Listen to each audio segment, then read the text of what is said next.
पास ये भी आजादी है, आप जरा सोचिए, दिमाग में जोर डालिए, ठीक है भाई, आप सोचिए और मुझे बताइए वेव्स क्या है जल्दी से।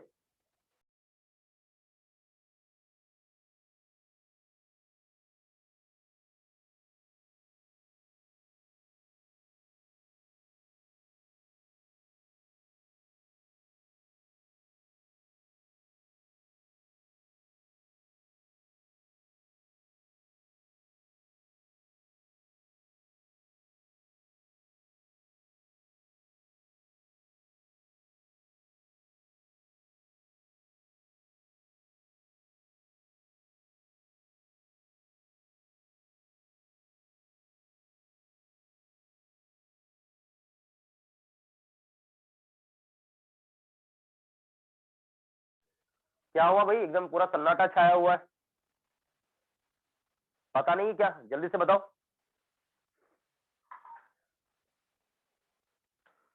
जल्दी बोलो, वेव्स क्या होता है मालूम है या नहीं मालूम है?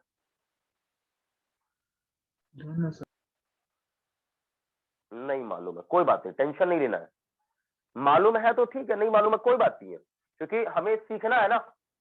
मैं पहले बता रहा हूं, वेव्स मैं सिखा पाऊंगा तभी मैं आपको अच्छे से वेव ऑप्टिक्स पढ़ा पाऊंगा। वेव नहीं पता है, वेव ऑप्टिक्स भी आप भूल जाओ, आप पढ़ लोगे, सवाल कर लोगे, लेकिन वेव पढ़ने के बाद जो फीलिंग वेव ऑप्टिक्स में आता है वो फीलिंग में आपको कभी भी नहीं आएगा फीलिंग, इस बात का आप ध्यान रखिए, ठीक है। तो कोई बात नहीं है, क्या आपने हेडिंग डाल दिया वेव ऑप्टिक्स, बोलो। Yes sir.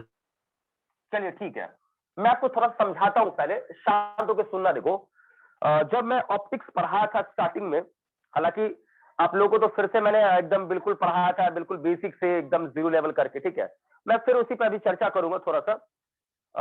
आपके पास यदि कॉपी वगैरह हो फर्स्ट लेक्चर का, ठीक है, फर्स्ट लेक्चर का, तो आप वो देख सकते हैं कि ऑप्टिक्स में पढ़ते क्या भाई, ऑप्टिक्स है क्या। क्या इस बात का मैंने जिक्र किया था कि ऑप्टिक्स में क्या पढ़ते हैं, कितने प्रकार होते हैं, ये मेरे हिसाब से आपके पास नोट्स होना चाहिए। क्या भाई ये आपके पास नोट्स है या नहीं है, जल्दी बोलो। है। हाँ, तो एक बार आप कॉपी देखो, जल्दी से देखो अच्छे से, फिर मैं आपसे 1 मिनट में सवाल पूछूंगा। जल्दी से देखो कॉपी, पहले कॉपी देखो जल्दी से।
क्या भाई कोई बच्चा बोलेगा, बहुत टाइम लगा दिया सभी लोग। अब चलो फ्लो पे आते हैं हम लोग, ठीक है भाई। देखिए ऑप्टिक्स में आपने पढ़ा सुना होगा भाई, एक रे ऑप्टिक्स होता है या ज्योमेट्रिकल ऑप्टिक्स बोल लो, एक होता था फिजिकल ऑप्टिक्स, ठीक है भाई, फिजिकल ऑप्टिक्स, इसके दो पार्ट थे, एक वेव ऑप्टिक्स और एक क्या था, क्वांटम ऑप्टिक्स, ठीक। तो क्वांटम ऑप्टिक्स अपने को पढ़ना नहीं है, अपने को पढ़ना है वेव ऑप्टिक्स, ठीक है। मतलब आप याद करें कि यहाँ पर लाइट का आपने एप्लीकेशन यूज पढ़ा होगा, और ये है फिजिकल ऑप्टिक्स। इस फिजिकल ऑप्टिक्स में क्या था, लाइट क्या है, लाइट का नेचर क्या है, लाइट का प्रकृति क्या है, हमें ये जानना है।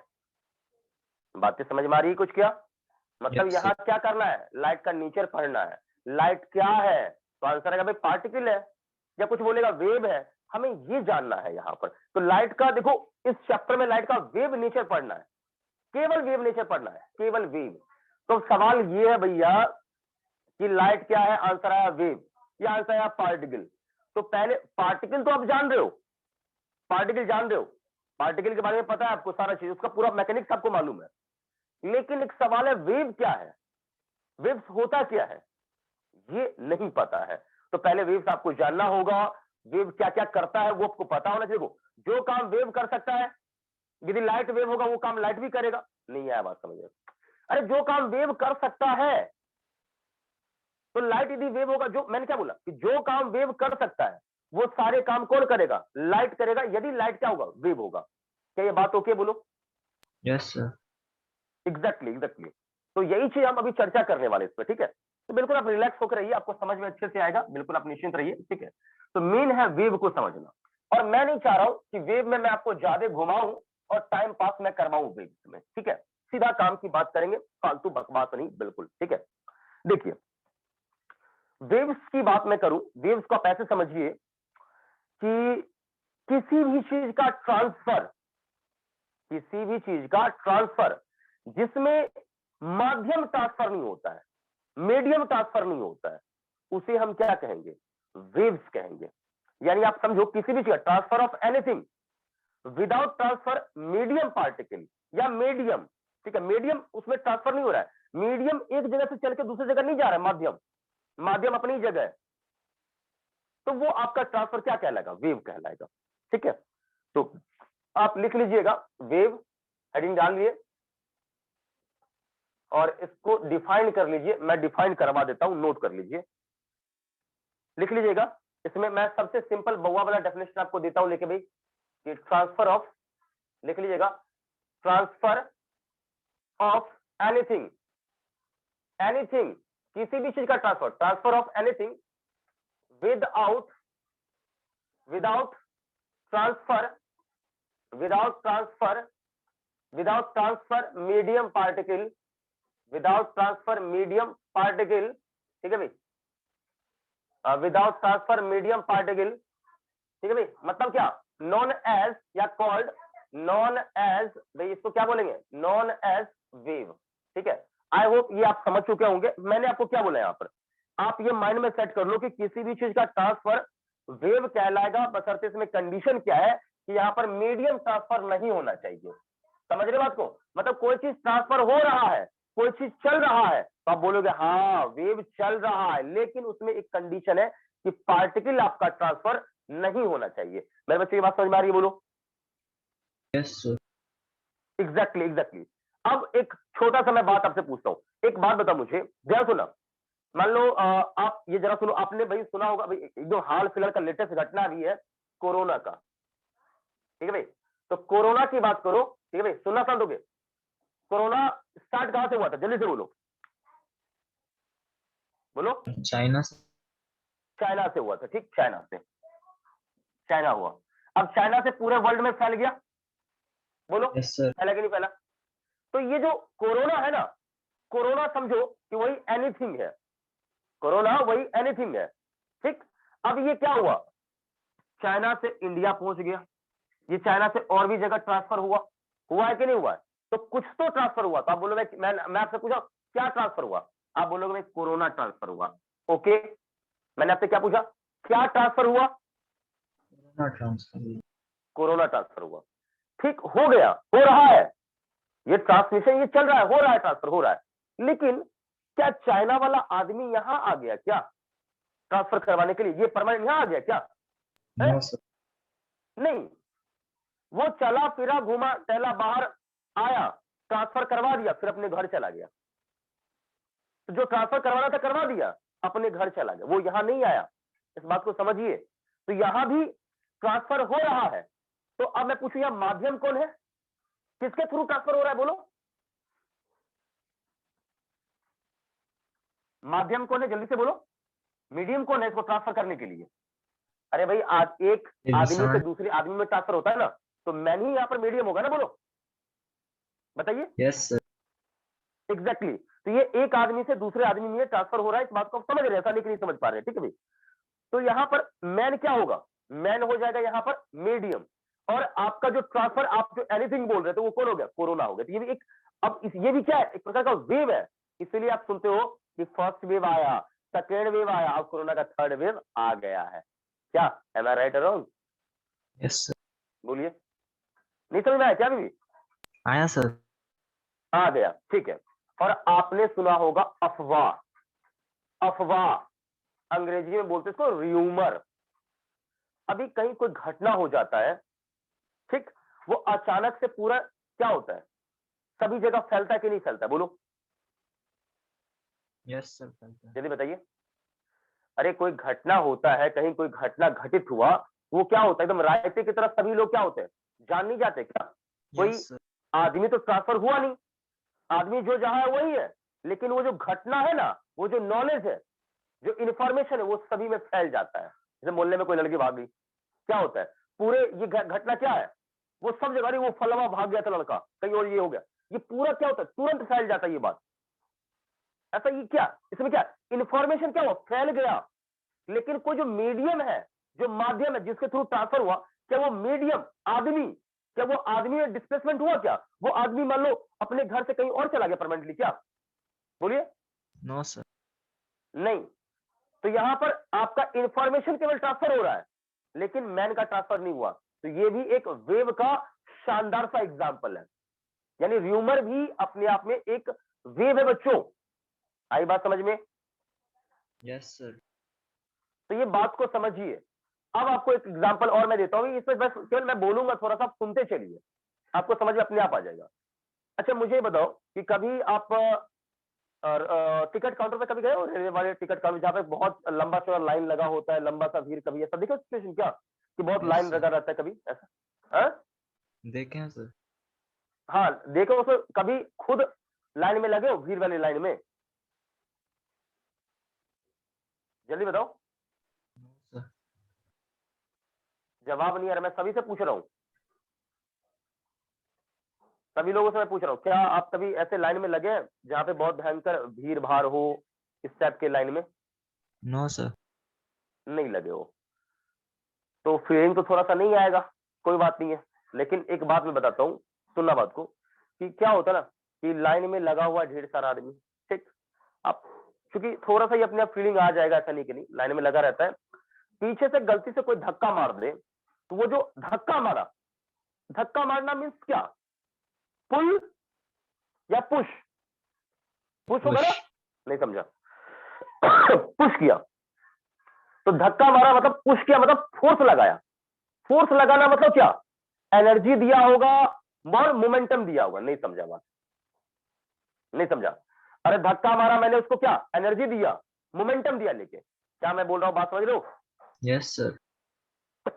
मतलब किसी लाइन में लगे हुए थे, पीछे से कोई धक्का ऐसे धक्का मार दिए ऐसे करके, हम तो धक्का मारेगा तो क्या, एनर्जी मोमेंटम हम दे दिए, इसको दे दिए। अब अगले वाले को, जिसको मैंने धक्का मारा, उसको एनर्जी मोमेंटम मिल गया। अब वो क्या करेगा, आगे पीछे ऐसे हिलने डुलने लगता है। वो क्या करता है, अब हिलेगा डुलेगा नहीं ना, वो गिर जाएगा, गिर जाएगा वो।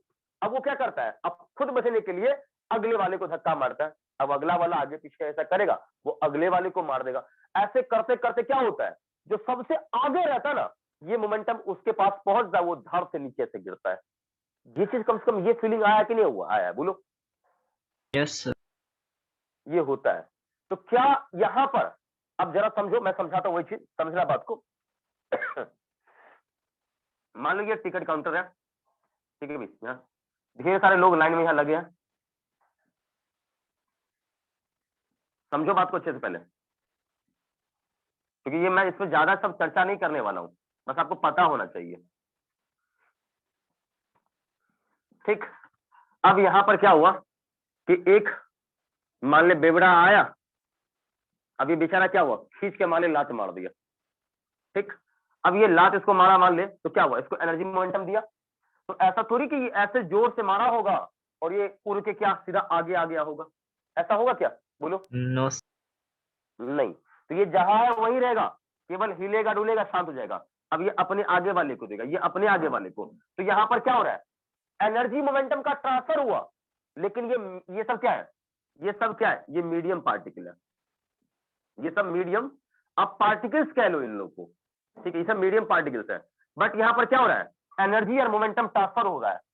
तो यहां medium particle does not propagate, या ट्रांसफर आप लिख लो, transfer, transfer, but only energy and क्या बेटा, एनर्जी एंड मोमेंटम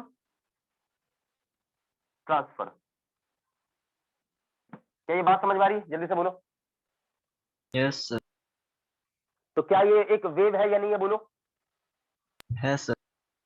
100% वेव्स है। ठीक है, जैसे मान लो मैंने रस्सी में एक झटका मारा, एक ऐसा पल्स बनता है और ये आगे चलने लगता है, तो कभी ना कभी यहां वाला भी पार्टिकल तो ये ऊपर नीचे मोशन किया होगा, कभी ना कभी यहां वाला भी पार्टिकल ऐसे ऊपर नीचे मोशन किया होगा, लेकिन ये पार्टिकल आगे जाता क्या? आंसर आएगा नो, नहीं जाएगा ये पार्टिकल, नहीं जाएगा ये पार्टिकल। केवल ये क्या होगा, एनर्जी मोमेंटम आगे बढ़ जाएगा, पार्टिकल नहीं जाएगा। ठीक, एक ये भी एग्जांपल हो गया। दूसरा मैं आपको बता दूं कि कभी कभी देखा होगा बड़े बड़े जहाँ पे होते ना वो स्विमिंग पूल वगैरह लंबा सा बना होता है, कुछ लोग पानी में ढेर सारा वो पता नहीं वो क्या होता है ना, ये कहा था ना वो स्विमिंग बना हुआ था ना, वो बताए लाइट बोट होता है ना बना हुआ रहता है, तो उसमें क्या होता है, आराम से वो बांध के पानी में डाल दिया जाता है, एक वेव पानी में जनरेट किया जाता है। अब क्या होगा, जो जंप करते हुए कुछ लोग आगे खिसकने लगते हैं, ऐसा ऐसा करते हुए आगे, कभी यूट्यूब पे वीडियो वगैरह देखा होगा, देखा है? बोल। Yes sir. देखा होगा कि कुछ इस टाइप का रिपेल बनता है, ये रिपेल क्या होता है, आगे बढ़ते जाता है। उसमें तुम वीडियो में गौर करना वीडियो में। ये मैन यहाँ पे क्या होगा, ये ऑसिलेट करके यहीं पर रह गया होगा, आगे ये ऐसा नहीं कि आगे भाग गया होगा, नहीं भागा होगा, आप देख लेना। अब ये वाला आदमी क्या होगा, ऑसिलेट करके ऊपर नीचे करके ये यहीं रह गया होगा, थोड़ा बहुत आगे पीछे चलता है, ठीक है, क्योंकि सरफेस ही मैन का देख लो ना भाई, थोड़ा बहुत कोई मैन ये कोई मैटर नहीं करता है, लेकिन ये जो पल्स बनाता है, ये वाला पल्स ये यहां से यहां तक चलाएगा, लेकिन ये वाला मैन यहां नहीं जाता है। आपने देखा ये वीडियो या नहीं देखा है बोलो कभी? Yes sir. एग्जैक्टली। तो यहां पर ये जो एनर्जी मोमेंटम का ये ट्रांसफर हो रहा है, क्या ये वेव्स है या नहीं है? है सर। एग्जैक्टली, ये वेव्स है। तो मेरे हिसाब से आप लोगों को ये समझ में आ रही है कि वेव्स होता क्या है? Yes sir. बोल। तो आप एक काम करिए, आपने डेफिनेशन ये लिख लिया होगा, हालांकि ये बेकार डेफिनेशन है, मैं अच्छा वाला अभी लिखाऊंगा, ये आप नोट कर लीजिएगा एग्जाम्पल, ये नोट कर लीजिए, आप भूल जाएंगे मुझे पता है, ठीक है, ताकि आपके दिमाग में आ जाए कि वेव्स होता क्या है। ठीक, अब मैं आपसे पूछूं अर्थक्वेक, मान लो एक बार नेपाल में अर्थक्वेक आया था, ठीक है, तो नेपाल में अर्थक्वेक आया, वो स्ट्रोक बिहार तक भी पहुंचा, तो क्या जो अर्थक्वेक नेपाल में आया था उसको उठा के कोई यहां लाया था क्या? नहीं, एक्चुअल में एनर्जी मोमेंटम का प्रोपगेशन वहां से यहां पर हो गया, ओनली एनर्जी मोमेंटम यहां पे आया, नेपाल वाला कोई पार्टिकल यहां नहीं पहुंचा, एनर्जी मोमेंटम का प्रोपगेशन हुआ है। तो कहीं पर एनर्जी मोमेंटम ट्रांसफर हो रहा हो, आप समझो बात को, कहीं भी आपने देख लिया एनर्जी मोमेंटम ट्रांसफर हो रहा है, लेकिन मीडियम पार्टिकल ट्रांसफर नहीं हो रहा है, मतलब समझो कि एक बॉडी से दूसरे बॉडी में एनर्जी बढ़ते जा रहा है, लेकिन पार्टिकल आगे नहीं जा रहा है, पार्टिकल आगे पीछे किया रुक गया, पार्टिकल आगे पीछे किया रुक गया, लेकिन एनर्जी मोमेंटम बढ़ते जा रहा है, दैट मीन्स ये क्या है, वेव है, इसको वेव बोलेंगे। क्लियर? Yes sir. इसको नोट कर लीजिएगा, ये नोट कर लीजिए, और एक शानदार सा भी और डेफिनेशन आपको लिखना है अभी, बस कुछ नहीं, यहां पर लिखिए एक, जो देखिए चूंकि हम लोग यहां एनीथिंग नहीं बोलेंगे, यहां बोलेंगे transfer of energy and momentum लिख लीजिएगा, यहां पर लिख लीजिएगा, यहां पर एनर्जी एंड मोमेंटम, यहां पर मतलब क्या, transfer of energy and momentum without transfer medium particle known as wave. Clear है? बोलो। Yes sir. चलिए, तो डेफिनेशन ओके है, चकाचक है, आपने ये लिख भी लिया होगा, हालांकि मैंने आपको पूरा अच्छे समझा दिया है, अब ये ज्यादा समझाने का नीड नहीं है। क्लियर है? चलो। Clear sir. हाँ, एक और बात यहाँ पर ये क्लियर है भाई, इसको क्लीन करते हैं, इसमें ज्यादा दिमाग नहीं लगाना, बाकी तो ये सब बेसिक चीज है, ज्यादा इसमें हाई फाई ऐसा कुछ, मैं बोला ना हाई फाई कुछ नहीं है, आप बात को बस समझोगे हर एक चीज हो जाएगा। अभी इसमें एक और सवाल मैं पूछूंगा आपसे, मैं पहले वेव समझा दूंगा ना, गारंटी के साथ मैं कह सकता हूं कि आपको कभी दिक्कत होगा ही नहीं, पहले आपको वेव समझ में आना चाहिए। ओके, चल बेटा, वेव समझ में आ गया, अच्छी बात है। देखो, वेव समझ में आ गया, खत्म कहानी। अब देखो इसी में समझो एक एग्जांपल, बेटे एक पार्टिकल यहां पर था, इसका मास m था, ठीक, अब इसको धक्का मारा, मतलब आपने इसको क्या दिया, मोमेंटम mv दिया, और काइनेटिक एनर्जी क्या दिया, हाफ mv²। ओके, अब ये पार्टिकल चल के यहां से यहां पहुंच गया, ठीक, ये पार्टिकल यहां से यहां पहुंच गया भाई, पार्टिकल यहां था, अब पार्टिकल यहां पर आ गया, तो आपका मोमेंटम भी यहां पहुंच गया, पार्टिकल यहां आ गया, देखो पार्टिकल यहां से आ गया, तो मोमेंटम आपका यहां से आ गया, काइनेटिक एनर्जी भी यहां पहुंच गया। तो देखो एनर्जी का ट्रांसफर हुआ है, ठीक, एनर्जी यहां था, अब एनर्जी यहां आ गया। क्या ये वेव है या नहीं है? नहीं है सर। क्यों क्यों क्यों क्यों, मेरा सवाल सर ये, उसके क्यों साथ हुआ है? मीडियम पार्टिकल भी मूव हो गया। यस यस, यही चीज मैं सुनना चाह रहा था। This is not wave, this is not a wave, wave नहीं है। क्यों नहीं है? Because medium particle transfer, medium particle transfer. I hope आप समझ चुके हैं, मुझे समझाने का नीड नहीं है। क्या बोलो, नीड है? No sir. ओके, अगला। अब बेटे यहां पर ढेर सारा मैंने पार्टिकल्स रखा है, सब आइडेंटिकल है, 1 2 3, ढेर सारे, ढेर सारा पार्टिकल्स है। बेटे मैंने इसको मोमेंटम एनर्जी देना था, दे दिया लेके, ठीक है, अभी इसके पास था एनर्जी मोमेंटम था, ठीक है। अब देखो कि ये इसको धक्का मारेगा, अपना सारा एनर्जी मोमेंटम इसको दे देगा। इलास्टिक में यही होता है ना, इलास्टिक कॉलिजन में आप याद करें, इलास्टिक कॉलिजन होगा और दोनों का मास सेम हो, तो ये अपना सब एनर्जी इसको दे देगा लेके, ठीक। अब ये क्या होगा, शांत, रुक जाएगा। अब ये आगे जाएगा, रुकेगा, ठीक। अब इसको टक्कर मारा, अपना सब एनर्जी इसको देगा, ये रुक जाएगा। मतलब वेलोसिटी एक्सचेंज कर लेता। आपने पढ़ा होगा कि इलास्टिक कॉलिजन में क्या होता है कि जब दो बॉडी का मास सेम हो, दोनों के बीच में इलास्टिक कॉलिजन हो, तो वो क्या करता है, वेलोसिटी को बदल लेता है, आपस में इंटरचेंज कर लेता है।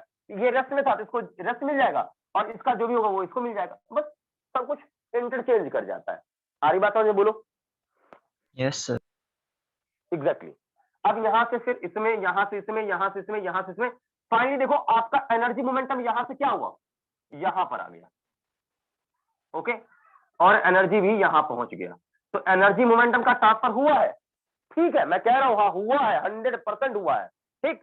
तो एनर्जी मोमेंटम का बेटे यहां ट्रांसफर हुआ, लेकिन आप मुझे ये बता दो कि यहां पर only only energy and momentum transfer, ठीक, मीडियम पार्टिकल ट्रांसफर हुआ, जल्दी से बोलो। No sir. Medium particle does not transfer, does not transfer. बेटे ये वेव है या नहीं है? है सर। हाँ, this is wave, this is wave, ये वेव है। तो केयरफुली आप इसे नोट कर लें। आई होप मैंने आपको अच्छे समझा दिया वेव क्या होता है, ये ध्यान रखिएगा। इसको जल्दी से कॉपी करिए क्विकली, आपके पास केवल 30 सेकंड का समय है।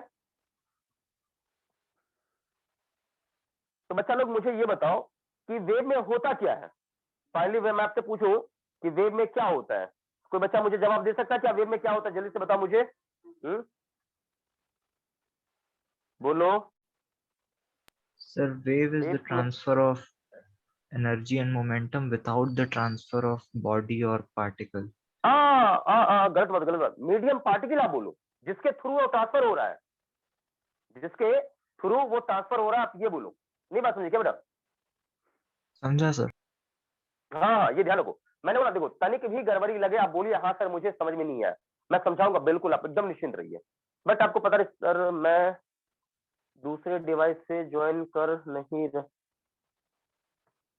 अच्छा बेटा आप दूसरे से कर लो, कोई प्रॉब्लम नहीं है, नो प्रॉब्लम, आप कर लो ज्वाइन, कोई दिक्कत नहीं है।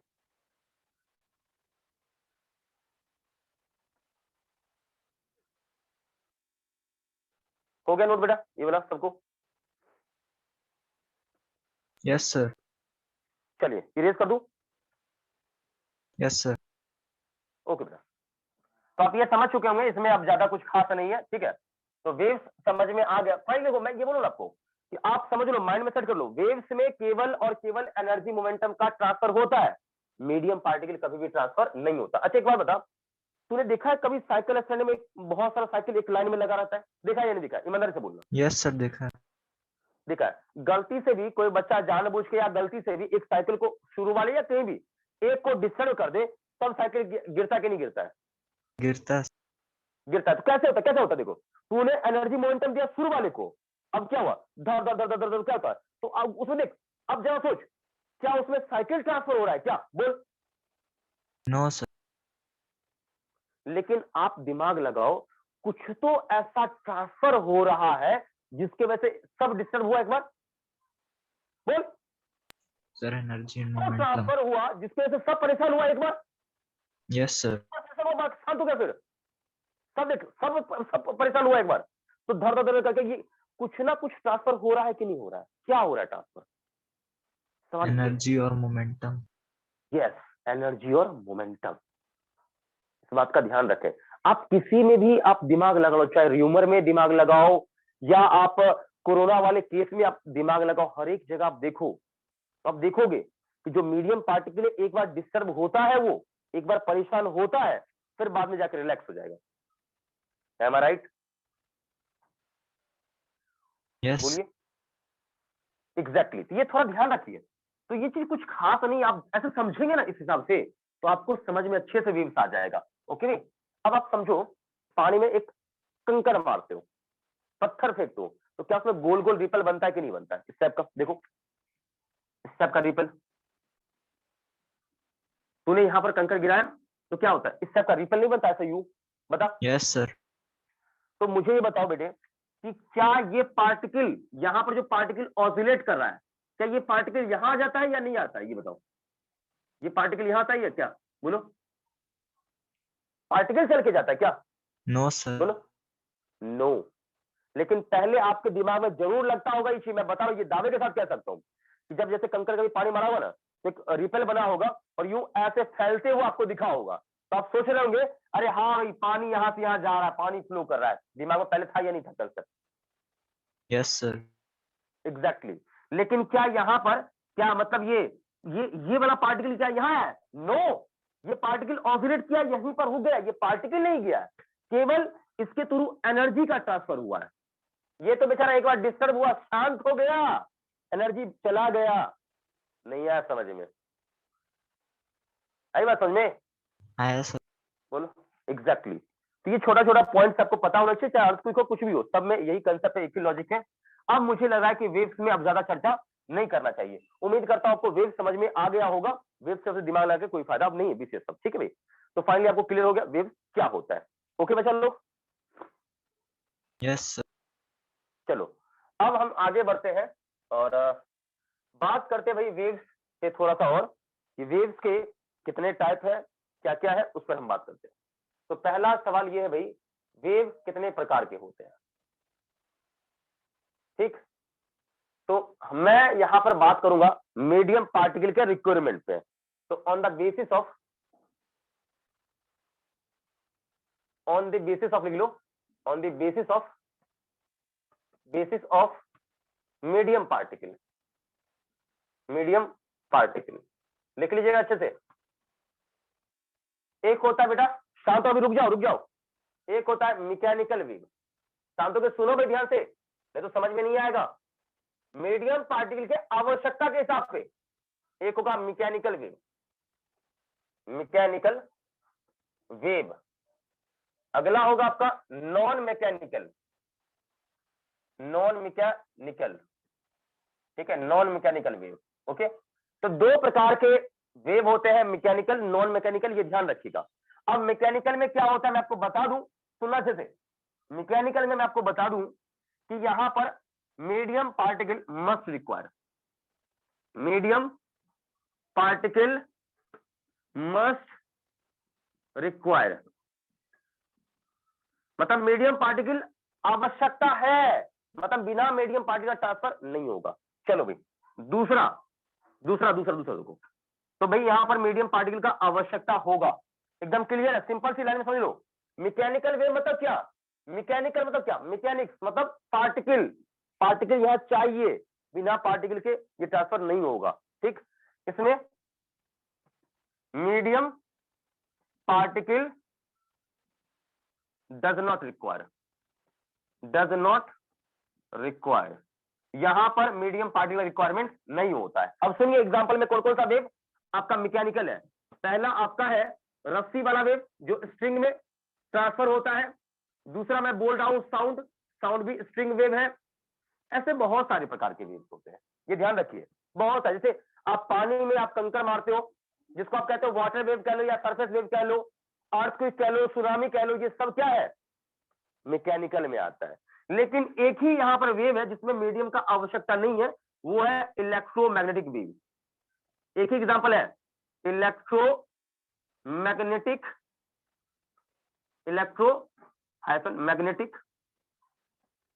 मैग्नेटिक वेव, ठीक है, जिसको आप EMW भी कहते हो, इलेक्ट्रोमैग्नेटिक वेव। ये बात समझ में आ रही है, बोलो। यस बेटा इसको नोट कर लो, और मैं आपको दे रहा हूं लेके थोड़ा सा समय, आप पीछे के बार रिवाइज कर लो, फिर मैं आगे बताऊंगा। जल्दी से देखो क्विकली पूरा।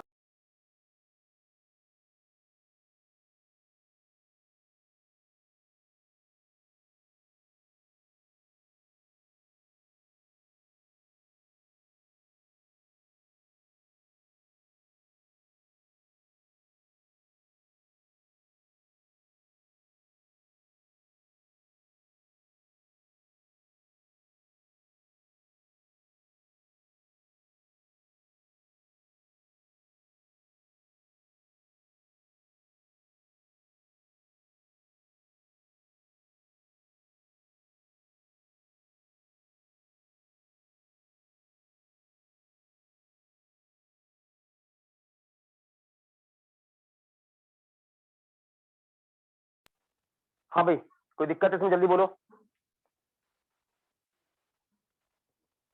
जल्दी बोलिए। नो इरेज कर दो बेटा। यस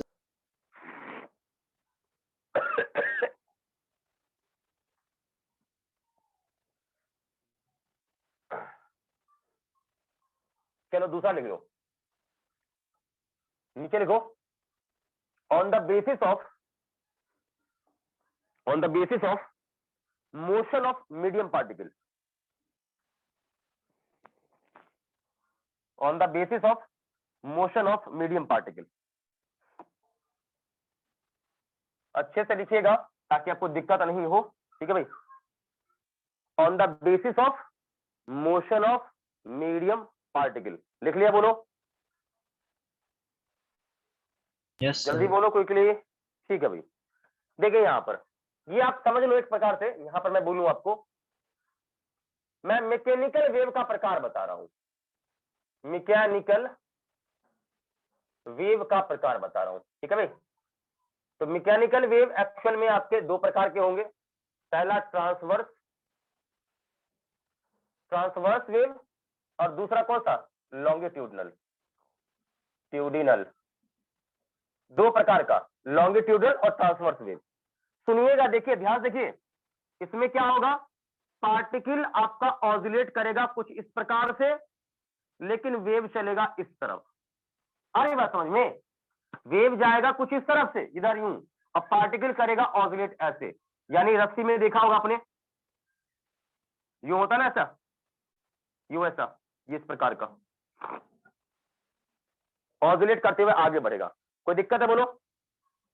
नो सर बेटे ये क्या है, direction of propagation, direction of propagation, direction of propagation. और ये क्या है, मीडियम पार्टिकल के मोशन का डायरेक्शन, यूं ऐसे ऑसिलेट करेगा और वेव जाएगा यूं ऐसे। क्लियर है, बोलो यस सर जल्दी बोलो। हाँ अब यहां देखो लॉन्गिट्यूडनल में, बेटे लॉन्गिट्यूडनल में क्या होगा कि मीडियम पार्टिकल करेगा ऑसिलेट यूं ऐसे ऑसिलेट करेगा, ठीक, और वेव जाएगा भी इसी दिशा में। क्या बातें समझ में आ रही है, बोलो। मतलब देखो ऐसे से ऑसिलेट, देखो पार्टिकल ऑसिलेट ऐसे से करेगा और वेव भी ऐसे आगे बढ़ेगा, मतलब वेव आपका इसी दिशा में जा रहा है। ये क्या हो गया, डायरेक्शन ऑफ प्रोपगेशन। क्लियर है, बोलो। यस वेव सर प्रोपगेशन भी इधर है, ऑसिलेशन भी ऐसे है। अब इसमें कौन सा एग्जांपल, स्ट्रिंग वेव, रस्सी वाला स्ट्रिंग वेव, और इसमें कौन, साउंड वेव। साउंड वेव, तो कल को मैं पूछूं साउंड वेव कौन सा वेव है, लॉन्गिट्यूडल या ट्रांसवर्स, जल्दी बोलो सर लॉन्गिट्यूड। जल्दी। हाँ लॉन्गिट्यूडनल है, ध्यान रखें। और रस्सी में जो वेव होता है स्ट्रिंग वाला, स्ट्रिंग वेव, स्ट्रिंग वेव क्या होता है, जल्दी से बोलो। ट्रांसवर्स। ट्रांसवर्स। क्या बच्चे इसमें कोई प्रॉब्लम है, बोलो कोई दिक्कत है। No sir. हाँ कॉपी करिए इसको, कॉपी करिए जल्दी से, कॉपी करिए जल्दी से। मैं आपको एक और बता दूं, बस समझ लीजिए, ये सब मैं लिखाऊंगा नहीं, जब वेव पढ़ाया जाएगा तब बताया जाए। देखिए लॉन्गिट्यूडनल वेव में क्या होगा, कंप्रेशन फिर रेयर फ्रैक्शन, मतलब क्या, पहले पिचक जाएगा फिर फैलेगा, पिचकना फैलना, पिचकना फैलना, पिचकना फैलना, ऐसे जाके वेव ट्रांसफर होता है। समझ रहे बात को, यूं ऐसे, ये इस प्रकार से वेव, मतलब क्या, सब पार्टिकल पिचक गया फिर अपने क्या हो, फैलेगा पिचकेगा फैलेगा, ऐसे करके वेव ट्रांसफर होता है, यूं ऐसे। क्लियर है, बोलो। Yes sir. और यहां देखो इसमें क्या होगा, इसमें पार्टिकल ऑसिलेट यूं ऐसे करेगा और वेव जाएगा ऐसे, मतलब ऐसे पार्टिकल ऑसिलेट ऐसे करते रहेगा, अब वेव ऐसे यूं आगे जाते रहेगा। क्लियर है, बोलो। दोनों में डिस्टिंक्शन अलग अलग, क्लियर है, बोलो। यस एग्जैक्टली तो ये ध्यान रखना चाहिए, ट्रांसवर्स क्या होता है और आपका लॉन्गिट्यूडनल क्या होता है। ठीक, चलिए भाई यहां पर ये ओके है, चकाचक है।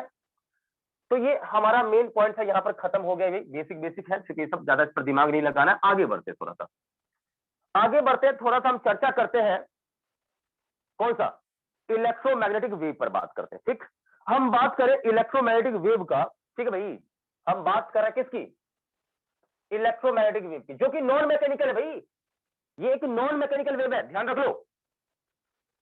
इलेक्ट्रोमैग्नेटिक वेव, ठीक। अब आगे लिखिए, is non mechanical wave, non mechanical लिख लीजिएगा वेव, ध्यान रखिए, ये पॉइंट आपको अच्छे से पता होना चाहिए। मैं क्या बोल रहा हूं, इलेक्ट्रोमैग्नेटिक वेव क्या है, नॉन मैकेनिकल वेव है, इसमें मीडियम का रिक्वायरमेंट नहीं होता है बच्चों। कोई दिक्कत इसमें, बोलो। No sir. चलिए पॉइंट नंबर 2, सेकेंड पॉइंट, अगला देखिए, मैं आपको बता दूं कि इलेक्ट्रोमैग्नेटिक वेव का प्रोपगेशन कैसे होता है। मैं बता दूं, ध्यान सुनना। देखो, आपने देखा होगा कि वेव का जब प्रोपगेशन होता था तो कहीं ना कोई डिस्टर्ब जरूर होता था, और वो डिस्टर्ब कौन होता था, मीडियम पार्टिकल। तो एक दिमाग में ये मेरे आ रहा है कि बिना डिस्टर्ब हुए कैसे कोई चीज ट्रांसफर होगा, सवाल ये है। तो इलेक्ट्रोमैग्नेटिक वेव में ऐसा क्या है जो खुद डिस्टर्ब होके वेव को ट्रांसफर कर देता है, तो आंसर आता है वो है इलेक्ट्रिक फील्ड और मैग्नेटिक फील्ड। तो नीचे लिखिएगा, यहां एक लाइन लिखिएगा, नीचे लिखिएगा, इलेक्ट्रोमैग्नेटिक वेव, नीचे लिखो अच्छे से, electromagnetic wave, electromagnetic wave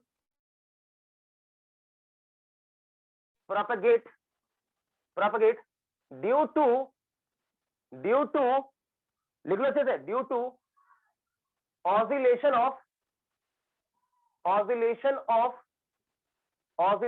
of electric field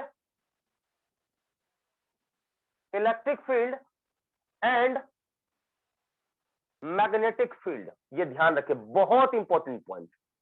यानी आप ये समझो, आप समझो बात को, कि मैं आपसे पूछूंगा कि इलेक्ट्रोमैग्नेटिक वेव का प्रोपगेशन कैसे होता है, तो आंसर आएगा कि इलेक्ट्रोमैग्नेटिक वेव में इलेक्ट्रिक फील्ड और मैग्नेटिक फील्ड का ऑसिलेशन होता है, वो ऑसिलेट करता है।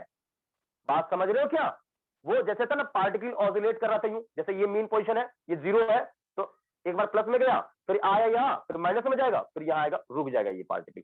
वैसे इलेक्ट्रिक फील्ड है, इलेक्ट्रिक फील्ड क्या होगा, पहले अपने प्लस में वैल्यू को बढ़ाएगा, फिर वैल्यू घटाएगा, अब उल्टे साइड में क्या होगा, वैल्यू को बढ़ाएगा फिर घटाकर रुक जाएगा, फिर अगले पोजीशन पर फिर इलेक्ट्रिक बढ़ेगा घटेगा, फिर उल्टे साइड में बढ़ेगा घटेगा रुक जाएगा, अगले पॉइंट पर इलेक्ट्रिक फील्ड बढ़ेगा घटेगा, फिर अगले सेंस में बढ़ेगा घटेगा रुक जाए फिर अगले, ऐसे चलता है। क्लियर है बोलो? Yes sir. इसी तरह से मैग्नेटिक फील्ड बढ़ेगा घटेगा फिर इधर बढ़ेगा घटेगा, ये ऐसे चलते रहता है। और मैं आपको ये बता दूं कि इलेक्ट्रोमैग्नेटिक वेव्स में इलेक्ट्रिक फील्ड मैग्नेटिक फील्ड को जनरेट करता है और मैग्नेटिक फील्ड इलेक्ट्रिक फील्ड को जनरेट करता है, तो ये आगे चल पाता है। नहीं तो आप खुद सोचो ना कि भाई इन्फिनाइट तक ये मैग्नेटिक फील्ड कैसे, ये सॉरी इलेक्ट्रोमैग्नेटिक वेव कैसे प्रोपेगेट होगा? तो आंसर आता है कि उसमें इलेक्ट्रिक फील्ड कैसे रहता है या मैग्नेटिक फील्ड कैसे एग्जिस्ट करता है। तो आंसर आता है कि सोर्स से एक बार इलेक्ट्रोमैग्नेटिक वेव मान लो निकल गया तो उसमें continue electric field magnetic field को जनरेट करता है और मैग्नेटिक फील्ड क्या होता है? इलेक्ट्रिक फील्ड को जनरेट करता है, जिसकी वजह से क्या होता है? वेव काफी लॉन्ग डिस्टेंस तक क्या होता है? प्रोपेगेट होते रहता है। बच्चों आई बात समझ में? बोलिए जल्दी से, जल्दी सर एक बताइए, बार समय का सर एक बहुत बार अभाव फिर है से बच्चों। बता दी। देखो मैंने क्या बोला, सुनो बात को। इलेक्ट्रोमैग्नेटिक वेव में इलेक्ट्रोमैग्नेटिक वेव में इलेक्ट्रिक फील्ड मैग्नेटिक फील्ड को जनरेट करेगा और मैग्नेटिक फील्ड किसको जनरेट करेगा? इलेक्ट्रिक फील्ड को। आई बात समझ में? Yes sir. एग्जैक्टली, बस यही ध्यान रखना है आपको। अब सुनिए सुनिए सुनिए सुनिए, ये अब आप समझेंगे ध्यान से, क्योंकि ये ज्यादा कुछ हाईफाई नहीं है, मैं बार बार बोल रहा हूं। आप बात को समझो सही से, पहले नहीं समझोगे सब गड़बड़ हो जाएगा।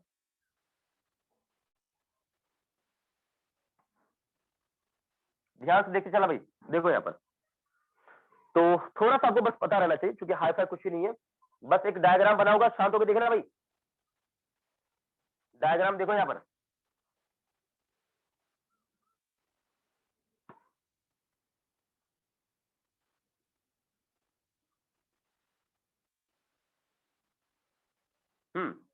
ये ब्लू कलर से मैंने दिखाया किसे? इलेक्ट्रिक फील्ड के वाइब्रेशन को, ठीक। अब यहां पर मैं अलग कलर से, देखो ध्यान से देखना भाई, मैं एक अलग कलर से दिखा रहा हूं किसे? ये कौन है? ये कौन है? ये है ग्रीन से मैग्नेटिक फील्ड।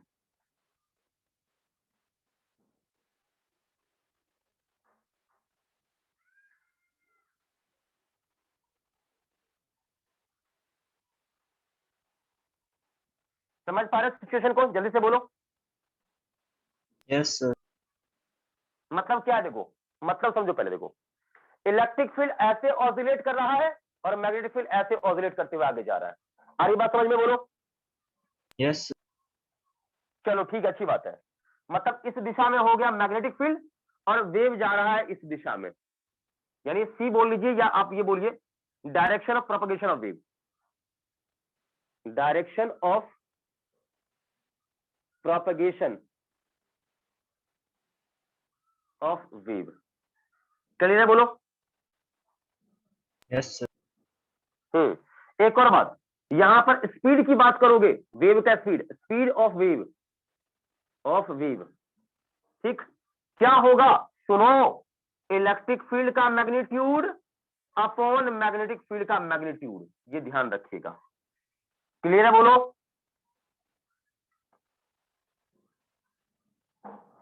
जल्दी बोलिए, क्लियर है? यस और एक और बात मैं आपको ये बता दूं, डायरेक्शन ऑफ प्रोपगेशन, ये दिशा तो है ही है, इस दिशा में वेव जा रहा है, लेकिन आपको ये पता होना चाहिए कि डायरेक्शन ऑफ प्रोपगेशन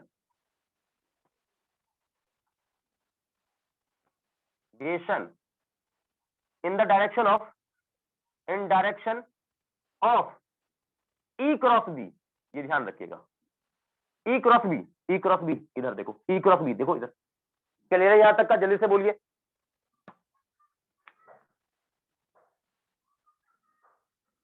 जल्दी बोलो। ओके यहां तक का? Yes sir.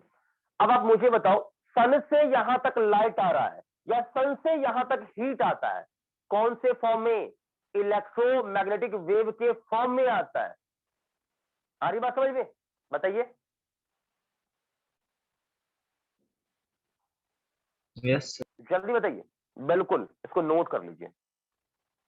और मैं बता दूं बच्चों, कि लाइट एक्चुअल में क्या है, इलेक्ट्रोमैग्नेटिक वेव ही है, इस बात का आप ध्यान रखिए। ठीक, लाइट इलेक्ट्रोमैग्नेटिक वेव है बच्चों, ये आपको पता होना चाहिए। ठीक, कॉपी करिए इसको, लाइट इलेक्ट्रोमैग्नेटिक वेव है।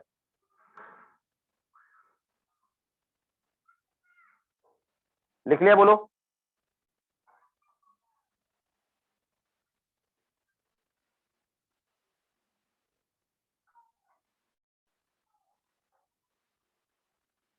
जल्दी बोलिए,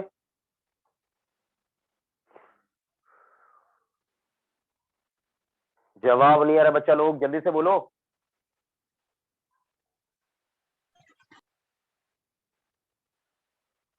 हो गया लिखा हुआ, क्विकली बोलो। हो गया नोट, यस सर। क्विकली बोलो। चलिएगा, अगला पॉइंट आप लिख लीजिए यहाँ पर। ये तो हो गया खत्म है, इसमें चूंकि बेसिक बेसिक है, छोटा छोटा यहाँ पर है, कुछ खास नहीं इसमें। ठीक है, तो ये आपको पता रहना चाहिए, और ये पता नहीं है मतलब सवाल नहीं बनेगा। ठीक, तो इसको मैं इरेज कर रहा हूँ भाई, ये सब खत्म कर रहा हूँ। ठीक है, खत्म कर रहा हूँ।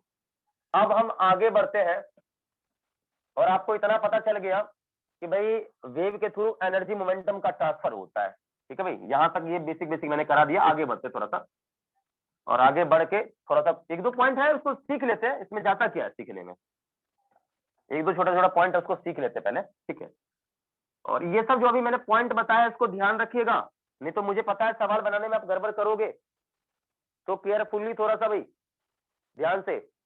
चलिए, अगला पॉइंट हम लोग का है इलेक्ट्रोमैग्नेटिक वेव्स की कहानी हो गई खत्म है, आगे बढ़ते हैं थोड़ा सा। ठीक है, अब एक दो पॉइंट है आपका कि वेव का इक्वेशन क्या होता है।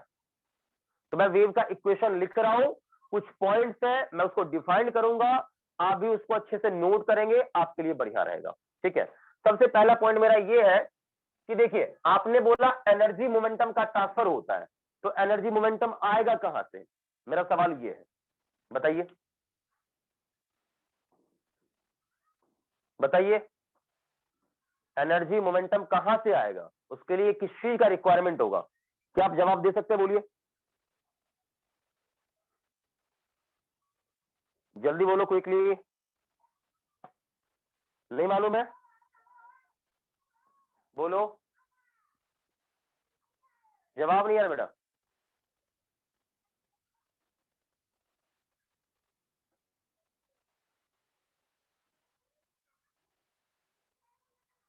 देखिए, आप नहीं जवाब दे रहे, मैं बोल रहा हूं, सुनिए बात को, लीजिए। अरे एनर्जी मोमेंटम कहां से आएगा, उसके लिए कोई एक सोर्स होना चाहिए। ठीक है, नीचे लिखिएगा, एनर्जी कहां से आता है, सोर्स से आता है, आपको बोलना चाहिए ना, समझ रहे बात को। Yes sir. नीचे लिखिएगा, for energy and momentum, for energy and momentum a source must required, for energy and momentum a source must required, must required, लिख लिया बोलो। Yes sir. हाँ, आगे लिखो, इसमें आगे लिखो, this source called point of disturbance, this source called point of disturbance, this source called point of disturbance, मतलब सोर्स का ही नाम क्या है। मैं आपसे बोलूं, एनर्जी और मोमेंटम का जो सोर्स होता है ना, उसका नाम क्या पड़ गया आपसे, पॉइंट ऑफ डिस्टर्बेंस। क्या आपके दिमाग में रहेगा, बोलो। यस। एग्जैक्टली आपको पता रहना चाहिए, मैं बार बार ये नहीं बताऊंगा, आप माइंड में सेट कर लीजिए कि सोर्स का ही नाम क्या है, पॉइंट ऑफ डिस्टर्बेंस होता है। अब वहीं से क्या होगा, सभी दिशा में वेव क्या होगा, प्रोपगेट करेगा। एग्जैक्टली ये आपको पता रहना चाहिए अच्छे से, कहीं पे कोई दिक्कत है तो मुझे बताइए। क्या ये ओके, बोलो। Okay sir. चलो आगे बढ़े, यस सर। चलो भाई आगे बढ़ते हैं। तो ये एक आपने पॉइंट लिख लिया, अब आगे बढ़ते हैं वेव के इक्वेशन पर। लेकिन शांत होकर थोड़ा सा देखिए, यहाँ पर पहले शांत होकर देखिए, कुछ बेसिक बेसिक पॉइंट्स है, मैं आपको पहले समझा देता हूँ, सुनो सही से। जैसे वेव यूं ऐसे चल रहा है भाई, इस प्रकार का लूप बनता है ना भाई, इस प्रकार का लूप बनता है यूं, ऐसा जान रहे हो आप लोग, तो इसको बोलते हैं क्या चीज, क्रस्ट या ट्रफ? जल्दी बोलो। अरे पर्वत, खाई, हिंदी में बोला जाए तो ये है खाई, ये है खाई, ये है पर्वत, ये पर्वत। तो ये एक है क्रस्ट, ठीक है, एक होता है ट्रफ। इस टाइप का ध्यान रखिएगा, क्रस्ट और ट्रफ, ठीक। तो मैं ये बोलूं कि इन दोनों के बीच का, दो क्रस्ट के बीच का जो सेपरेशन होता है ना, इसको बोलते हैं क्या चीज? लैम्डा, वेवलेंथ, ध्यान रखिएगा, ठीक। या मैं बोलूं कि दो ट्रफ के बीच का जो सेपरेशन होता है, इसे भी कहते हैं क्या चीज? Lambda, wavelength. बात समझ में आ गई? बोलो। Yes exactly.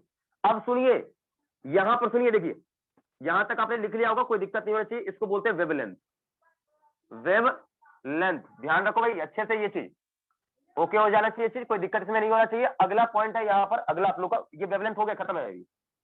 अगला आप लोग का है कि मैं बात कर रहा हूं लाइट के बारे में, ठीक है भाई, ध्यान सुनना भाई, ये लाइट के बारे में कर रहा हूं, तो लाइट का भी अपना एक वेवलेंथ होता है। अगला होता है सर फ्रीक्वेंसी और टाइम पीरियड, ठीक है। तो मेन मैं आपसे बात करता हूं, टाइम पीरियड की बात करता हूं। तो आपने सुना होगा भाई टाइम पीरियड के बारे में। तो टाइम पीरियड, टाइम पीरियड को हम किससे दिखाते हैं? कैपिटल टी से दिखाते हैं। ये क्या होता है आपको पता होगा कि भाई वो टाइम जितने में फिर से मोशन क्या करता है? रिपीट करता है। आ रही बात समझ, जल्दी से बोलो। Yes sir exactly, time period T से इसको हम डिफाइन करेंगे। अगला होता है, इसी में आता है फ्रीक्वेंसी, आता है फ्रीक्वेंसी। फ्रीक्वेंसी में दो बातें मैं बोलूंगा यहाँ पर, देखिए इसको एफ से दिखाते हैं, और ये होता है 1/t, यानी उल्टा ऑफ टाइम पीरियड, या दूसरी भाषा में कहा जाए नंबर ऑफ ऑसिलेशन पर सेकेंड। मतलब एक सेकंड में कितनी बार ऑसिलेशन हो रहा है, समझ रहे बात को? एक सेकंड में मान लो मैं एक सेकंड में 10 चक्कर लगाऊंगा, मेरा फ्रीक्वेंसी 10 होगा। मैं एक सेकंड में 100 चक्कर लगाऊंगा, मेरा फ्रीक्वेंसी 100 होगा। क्या ये बातें समझ में आ रही है? बोलो। यस एग्जैक्टली, आपको पता रहना चाहिए, ठीक। अब एक होता है वेव का रफ्तार, स्पीड ऑफ वेव। सुनो भाई ध्यान से, स्पीड ऑफ वेव, वेव का स्पीड v बराबर दो बातें यहां, एक तो यहां से यहाँ का डिस्टेंस लैम्डा अपॉन यहां से यहाँ का टाइम पीरियड होगा। देखो ये एक क्या होगा, देखो इसके बाद फिर से रिपीट हो जाएगा, देखो यहाँ शुरू हुआ, देखो फिर से वही मोशन आपका शुरू होगा एग्जैक्टली। तो क्या होगा, यहाँ से टाइम पीरियड के बराबर है, तो एक ये होगा। और एक होता है लैम्डा 1/t को क्या बोलते हो? एफ बोलते हो, फ्रीक्वेंसी। ये दो फार्मूले हैं ये वेव स्पीड के, दिमाग में रहेगा, जल्दी से बोलो, यस नोट कर लीजिएगा। ये छोटे छोटे डेफिनेशन पहले आप नोट करिए जल्दी से, टाइम बिना खराब किए हुए, ताकि आपको आगे चल के दिक्कत नहीं हो।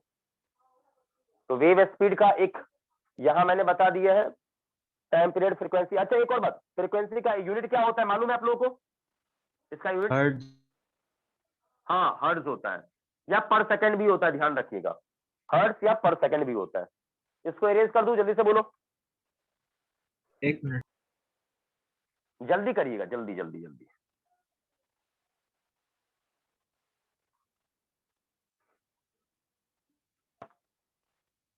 जल्दी करिए, क्विकली, टाइम का अभाव है, मैं बार बार बोल रहा हूं। कर लिया नोट?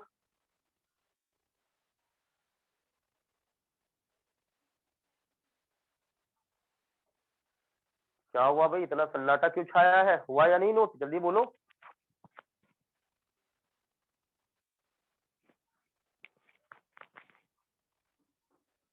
यस सर हाँ भाई, चलिए, तो ये वेवलेंथ, ये छोटा छोटा चीज खत्म आप लोगों का है, आगे बढ़ते हैं, ठीक है।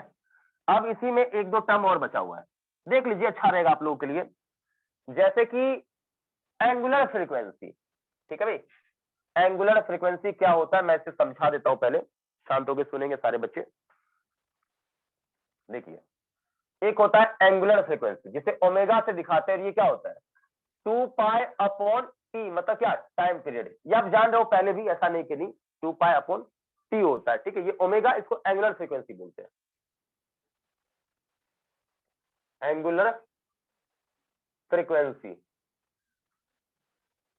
इसे आप ओमेगा से भी दिखा दो, कोई दिक्कत नहीं है। और ये क्या होगा? 2π, और 1/t को क्या लिखते हो? एफ लिखते हो। अरे 1/t एफ ही होगा ना, बोलो। तो ओमेगा बराबर क्या हो गया? 2πf, या एफ बराबर क्या होगा? ω/2π। दिमाग में रहेगा, बोलो। यस ये फ्रीक्वेंसी और ये angular frequency, frequency angular frequency, frequency angular frequency.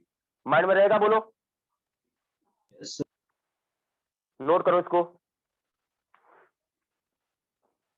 Note करो जल्दी से।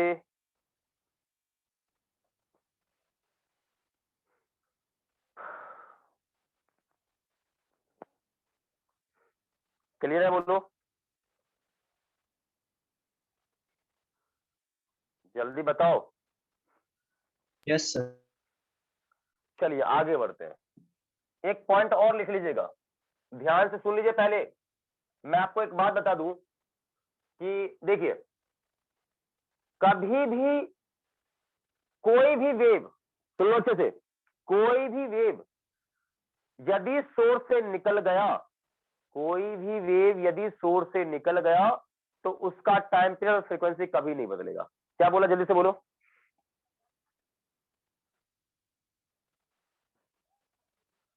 जल्दी बोलो, क्या बोला मैंने?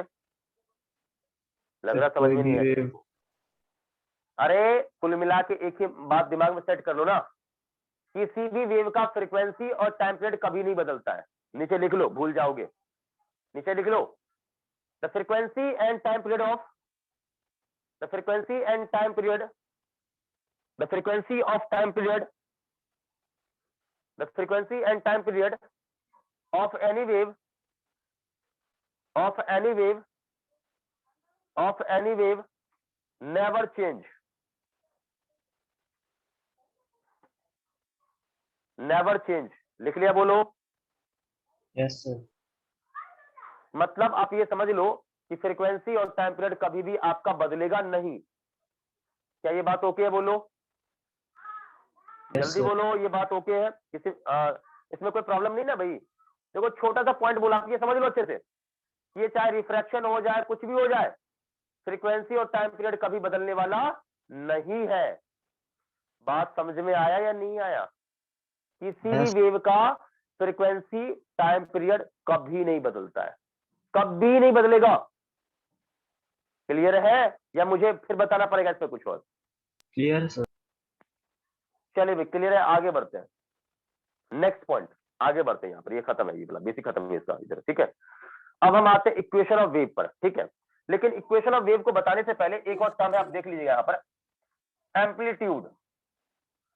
एम्पलीट्यूड, इसको आप ए से दिखाते हो, ठीक है।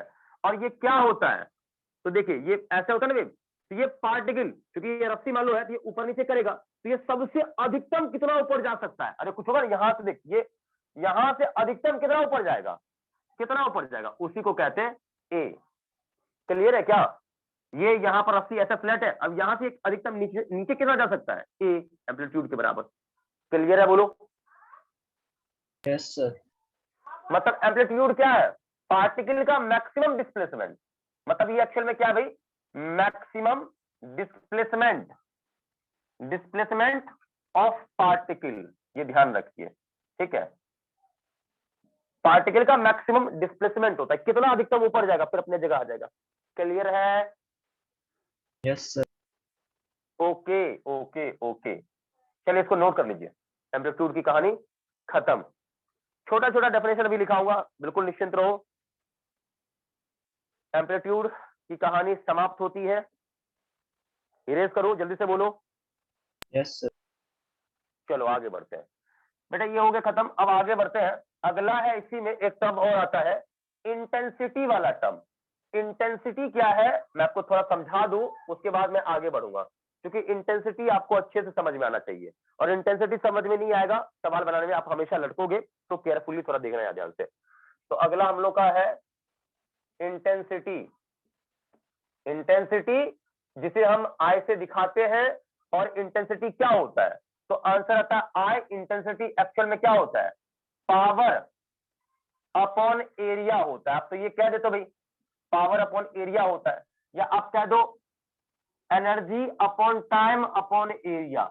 ये ऐसा, ये तो भाई न्यूमेरिकल फंडा है, ये ऐसे आप कह देते हो। मतलब क्या इंटेंसिटी क्या है? तो आप ये समझो कि पर यूनिट एरिया से पर यूनिट टाइम में कितना एनर्जी का प्रोपगेशन हुआ, कितना एनर्जी फ्लो किया है, ठीक, उसी को कहते हैं इंटेंसिटी। ये बात ओके है, बोलो। Yes, sir. हाँ, तो मतलब इंटेंसिटी क्या है भाई, जल्दी से बोलो, इंटेंसिटी होता क्या है? तो भाई इंटेंसिटी क्या है? The transfer of amount of energy, मतलब क्या, transfer of amount of energy in unit time and in unit area ठीक है भाई, एंड इन यूनिट एरिया, ठीक है, कॉल्ड या नॉन एज कॉल्ड क्या चीज, इंटेंसिटी। ठीक है भाई, ध्यान रखिएगा, इसी को हम इंटेंसिटी कहते हैं। इसका यूनिट क्या होता है भाई? तो यूनिट इसका हो जाएगा पावर अपॉन एरिया। पावर का क्या होता है भाई? वॉट होता है, और नीचे क्या हो जाएगा? Metre square. ये ध्यान रखिएगा, इसको नोट करिए, बहुत इंपॉर्टेंट ये वाला है। ठीक है, फिर आगे का मैं पूछता हूँ आपसे।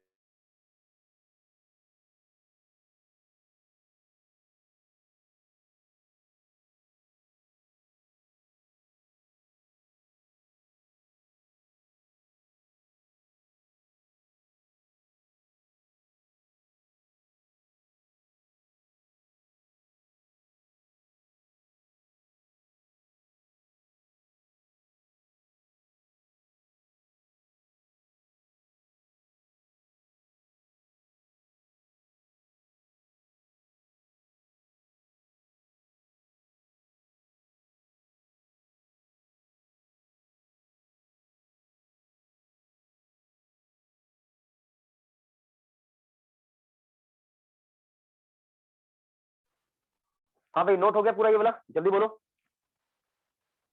Yes sir. इरेज कर दूं? Yes sir. चलिए, तो ये एकदम बिल्कुल बेसिक खत्म। अगला यहाँ पर एक पॉइंट है, नीचे आपको लिख लेना है। ठीक है, शांत होकर अच्छे सुनिएगा पहले, तो समझ में आएगा अच्छे से। एक सवाल मैं आपको करवा दूं इंटेंसिटी पर, शांत होकर देखिएगा, मजा आ जाएगा। देखिए बेटा, ये पॉइंट सोर्स है, ये एक पॉइंट सोर्स है, इसका पावर क्या है? P है, और यहां से R डिस्टेंस पर, इस पॉइंट पर, पॉइंट का नाम मान लो K है, इस पॉइंट पर इंटेंसिटी कितना होगा? मुझे इंटेंसिटी चाहिए। बेसिकली ये एक पॉइंट सोर्स है, तो बच्चा लोग, पॉइंट सोर्स से जो एनर्जी का ट्रांसफर होगा, एनर्जी का जो प्रोपगेशन होगा, वो एक कैसा होगा? एक सर्कल में होगा या स्क्वायर होगा? जैसे ये पॉइंट है, तो इस एनर्जी क्या होगा? हर एक दिशा में प्रोपगेशन होगा। बोलो जल्दी बताओ, जवाब नहीं आ रहा आप लोगों का, जल्दी से बोलो।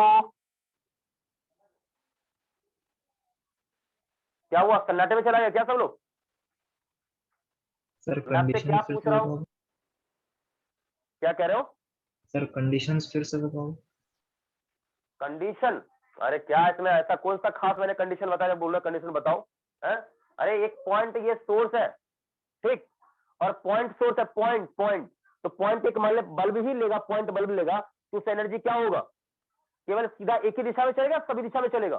तो सभी दिशा में चलेगा। ठीक, तो मैंने बोला भाई सभी दिशा में चलेगा, इक्वली अमाउंट में चलेगा, इधर भी उतना ही आएगा, इधर भी इतना ही होगा, तो हर एक दिशा में प्रोपगेशन होगा ना, हर एक दिशा में होगा। तो ये तूने क्या बोला? आर बोला। तो यहाँ पर जो इंटेंसिटी, यहाँ पर मैं बोलूं कि इंटेंसिटी कितना होगा, तो इंटेंसिटी क्या होगा? इससे कितना पावर टोटल निकला है, इससे टोटल पावर कितना निकला, तो इससे बोलो भाई कितना पावर पर सेकंड कितना निकल रहा है, एक सेकंड में कितना निकला, तो पावर के बराबर ही होगा ना।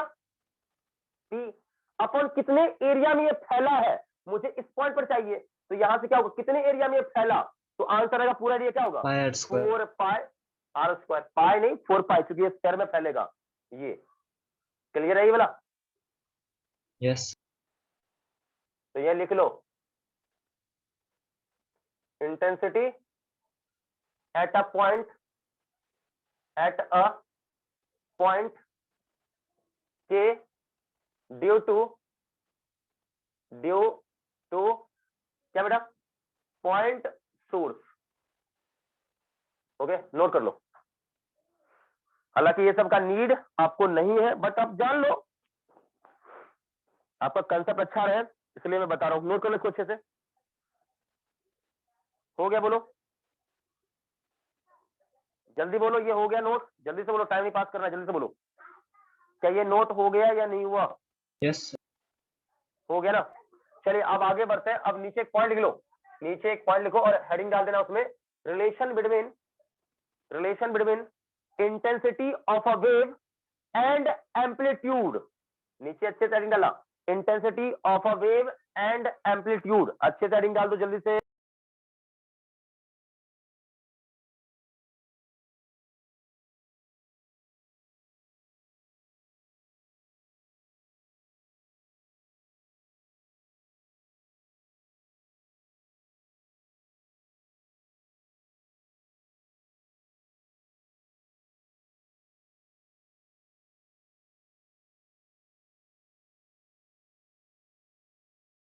हाँ भाई देखिए यहाँ पर इंटेंसिटी जो होता है ना किसी भी वेव का, वो क्या होता है, एम्पलीट्यूड के स्क्वायर का प्रोपोर्शनल होता है।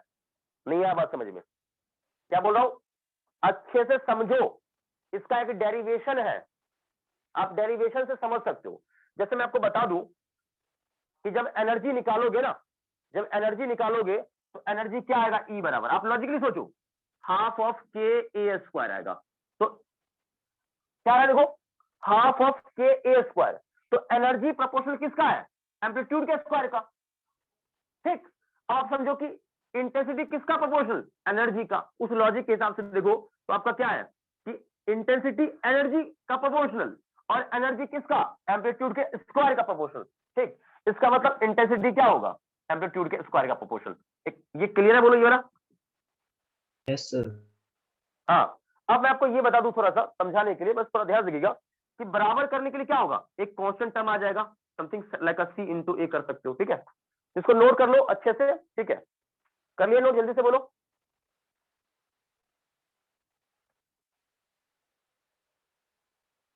कर लिया नोट ये वाला,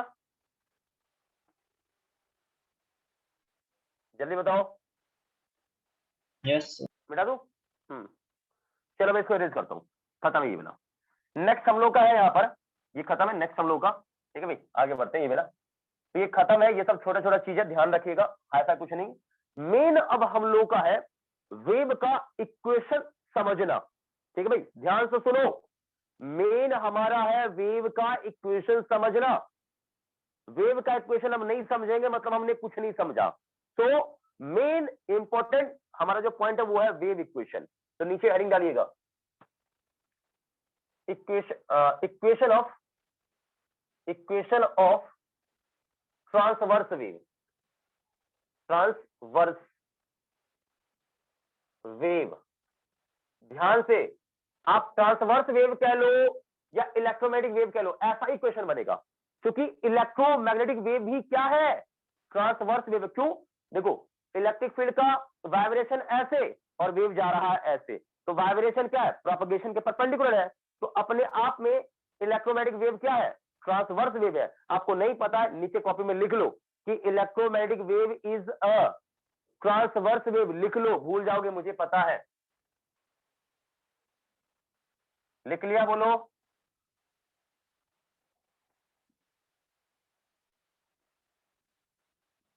जल्दी बोल भाई, लिख लिया। Sir electromagnetic wave transverse wave है। हाँ बिल्कुल ट्रांसवर्स वेव है। क्यों, पता नहीं चला क्या, वाइब्रेशन हो रहा है ऐसे और वेव जा रहा है ऐसे, तो वाइब्रेशन क्या है, प्रोपगेशन के परपेंडिकुलर नहीं है क्या? है सर, बट ट्रांसवर्स तो सर मैकेनिकल वेव का पार्ट है मैं क्या? समझ रहा हूँ, मैं समझ रहा हूँ, अब जो कह रहे हो ना मैं समझ रहा हूँ इस बात को, तो उसमें है। और या कहीं भी आप समझ लो कि वाइब्रेशन आप किसी भी टाइप का, क्योंकि पहली बात तो वेव आप जान रहे थे भाई कोई ना कोई मीडियम होना चाहिए, आपने ये पढ़ा था। लेकिन आपका ये जो ट्रांसवर्स वेव है ना, ये सब ट्रांसफर कह रहा हूँ, इलेक्ट्रोमैग्नेटिक वेव, इसमें मीडियम का रिक्वायरमेंट होता ही नहीं है। तो आप ये समझिए कि वेव के प्रोपगेशन के लिए ऐसा नेसेसरी कंडीशन नहीं है कि आपका क्या हो, मीडियम पार्टिकल चाहिए ही चाहिए, ऐसा कोई नेसेसरी नहीं है। लेकिन एक आपको जो डेफिनेशन मैंने बताया उसमें क्या था कि भाई आपका एनर्जी और मोमेंटम का ट्रांसफर होना चाहिए, लेकिन मीडियम पार्टिकल ट्रांसफर नहीं होना चाहिए। तो एक पॉइंट आ गया कि भाई मीडियम पार्टिकल का रिक्वायरमेंट होता है क्या वेव प्रोपगेशन में? एक आंसर आता है हाँ होता भी है, आंसर आता नहीं भी होता है। अच्छा हाँ, रिक्वायरमेंट हुआ मैकेनिकल वेव होगा, नहीं हुआ तो क्या होगा, नॉन मैकेनिकल होगा। मैंने बोला मैकेनिकल वेव में क्या है, दो प्रकार, एक ट्रांसवर्स, एक लॉन्गिट्यूडनल। ठीक है, ट्रांसवर्स में कौन सा, रस्सी वाला ट्रांसवर्स, और एक हो गया कौन सा, साउंड वाला जो यूं ऐसे करते आगे बढ़ता है। अब हम बात करते कहां पर, नॉन मैकेनिकल में। तो नॉन मैकेनिकल क्या होता है, मीडियम पार्ट का रिक्वायरमेंट नहीं होता है, बट वहां भी हम क्या करेंगे कि कैटेगराइज करेंगे ट्रांसवर्स है या लॉन्गिट्यूडनल है। तो आप देखोगे कैसे चेक करते हो, ऑसिलेशन के हिसाब से बोल रहे भाई, बात समझ रहे हो ना सही से, ऑसिलेशन के हिसाब से ट्रांसवर्स या लॉन्गिट्यूडनल बोलते हैं, दिमाग लगाओ थोड़ा सा सही से। तो ऑसिलेशन देखो यू ऐसे हो रहा है, प्रोपगेशन ऐसे हो रहा है, इसे इसको ट्रांसवर्स बोलेंगे। आ रही बात समझ में? Yes sir. हाँ, ध्यान रखो इस बात का, नीचे लिख लो जो मैं बोल रहा हूं आप लोगों को। क्लियर है, बोलो। Yes sir. हाँ, वेव देखिए इस दिशा में आपका जा रहा है कितनी रफ्तार से, v रफ्तार से। अभी मान लीजिए वेव आपका यहां पर है, वेव आपका भी यहां पर है, ठीक है भाई, और इसका एम्पलीट्यूड a है, तो इसका इक्वेशन क्या होगा, y इक्वल्स टू a, जो कि amplitude into sine omega t minus kx, ऐसा इक्वेशन होगा। ठीक है, इस बात का आप थोड़ा ध्यान रखिए। या हो सकता है कि थोड़ा सा ये टेढ़ा में यहां शुरू हो, मान लो वेव आपका यही शुरू, यहां शुरू हो सकता है ना वेव, मान लो यहां चलना शुरू किया तो कुछ शुरू का भी फेज आ जाएगा, यूं ऐसा फाइ। तो ये एक जनरल इक्वेशन है वेव का, ये ध्यान रखिए, ये एक जनरल इक्वेशन है वेव का, ये ध्यान रखिए। ये पता नहीं है, आप हमेशा गलत करेंगे ही करेंगे, ठीक है भाई। तो यहां पर मतलब क्या, अब मैं आपको समझाता हूं। ये आपका क्या है, एम्पलीट्यूड, समझो। ये क्या है, जल्दी से बोलो। Angular frequency. हाँ, एंगुलर फ्रीक्वेंसी, ठीक है भाई। अब आगे देखो, इस पूरे को क्या बोलते हो, इस पूरे को मिला के, इस पूरे को बोलते हैं फेज, इस पूरे पार्ट को फेज कहते हैं। अच्छा, यहां पर फाइ क्या है, फाइ को बोलते हैं इनिशियल फेज, इनिशियल फेज, शुरू का फेज, जब समय 0 था। बस इतना आपको जानना है, इसके अलावा आपको कुछ विशेष नहीं जानना है। क्या ये जानकारी स्पष्ट है? Yes sir. कॉपी कर लीजिएगा इस चीज को, ये वेव का इक्वेशन है, आपको पता रहना चाहिए। मालूम है सवाल बन जाएगा, नहीं मालूम है सवाल नहीं बनेगा, मैं सीधा कह रहा हूं आपको। अब बात करोगे इलेक्ट्रोमैग्नेटिक वेव में, तो अब जब ट्रांसवर्स वेव का ये इक्वेशन है ना, तो 100% इलेक्ट्रोमैग्नेटिक वेव का जो इक्वेशन आएगा वो इसी फॉर्मेट पे होगा। अब क्योंकि उसमें इलेक्ट्रिक फील्ड का वेरिएशन होता है, वहां पे आता है E equals to E naught, मतलब मैक्सिमम इलेक्ट्रिक फील्ड का value into sine omega t minus का kx प्लस का समथिंग फाइ। ये इलेक्ट्रोमैग्नेटिक वेव में इलेक्ट्रिक फील्ड का इक्वेशन है। इसी प्रकार से मैग्नेटिक फील्ड का भी होता है। बात तो समझ में आ गई, बोलो। Yes sir. नोट करिएगा, नोट करिए अच्छे से। किसी प्रकार का कोई इसमें डाउट है, कोई परेशानी है तो मुझे बता देना। हाँ सर आपने बताया, मुझे समझ में नहीं आया, सीधा सा, कहीं भी लगे थोड़ा भी दिक्कत तो।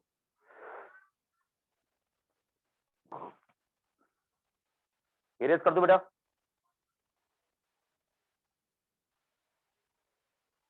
जल्दी बोलिए, फास्ट।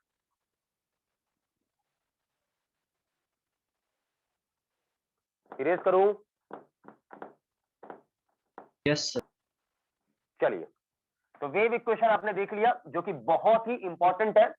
अभी इसी में देखो, अभी इसी में मैं समझाऊंगा आप लोगों को, शांत होकर सुनना अच्छे से, नहीं तो तोता आप लोगों का उड़ जाएगा। देखिए, एक बात बताओ, वेव का पोजीशन अभी किस स्थान पे था, तो यहां से एक्स पर था। तो अब आपसे मैं पूछूं कि भाई dx बाई dt क्या होगा, क्योंकि वेव का पोजीशन है, तो ये क्या होगा, v यानी स्पीड ऑफ वेव देगा। स्पीड ऑफ क्या देगा, बोलो, वेव। क्या ये बात ओके, बोलो। Yes sir. बेटे मैं आपको ये बता दूं, ये पूरा टर्म क्या होता है, कांस्टेंट होता है, साथ में इनिशियल फेज भी क्या, शुरू का पोजीशन, शुरू का फेज भी क्या होता है, कांस्टेंट, क्योंकि ये शुरू का फेज है। अरे शुरू में तूने कहीं ना कहीं रहा होगा ना, तो ये यस। वही है शुरू का फेज। ये शुरू का फेज क्या होगा, समथिंग लाइक मान ले 60 डिग्री पर है, 30 पर है, 40 पर है, कहीं ना कहीं कुछ कांस्टेंट ये होगा, तो ये तो कांस्टेंट है, ठीक, ये ध्यान रखिए। और मैं आपको बता दूं कि ये पूरा फेज भी क्या होगा, कांस्टेंट होगा। इसका मतलब आपको ये कह रहा हूं कि ये पूरा का जो डिफरेंशिएशन होगा ना, ये 0 आएगा। मेरे कहने का मतलब ये है कि डी ओमेगा टी माइनस के एक्स प्लस का फाइ, ये मैं कह रहा हूं कांस्टेंट है, कांस्टेंट डेरिवेटिव क्या होगा, 0 होगा। आगे बात समझ, बोलो। Yes sir. हाँ भाई, तो अभी बात को समझो, मैं ऐसा क्यों कर रहा हूँ, काहे कर रहा हूँ, सब समझ में आ जाएगा, सब समझ में आ जाएगा, ठीक है भाई। देखो यार ध्यान से, तो डिफरेंशिएशन करो इसको, तो देखो यहाँ पर, ये देखो यहाँ क्या होगा, देखो इसको सेपरेट करना होगा ना सबको, तो ओमेगा इधर साइड में dt अपॉन dt, फिर माइनस के चलाएगा यहाँ पर साइड में, और dx बाय क्या हो जाएगा dt, और ये क्या, इसका तो जीरो हो जाएगा, ये तो शुरू का फिक्स कांस्टेंट होता है बराबर जीरो। तो इसको सॉल्व करो, तो dt अपॉन dt क्या है, सेम 1 माइनस का, ये dx बाय dt देखो रे, ये क्या है, वेव का स्पीड भी बराबर जीरो। तो यहां से देखिए स्पीड ऑफ वेव क्या आया, ओमेगा बाय के। क्या ये बात समझ में आ गई, बोलो।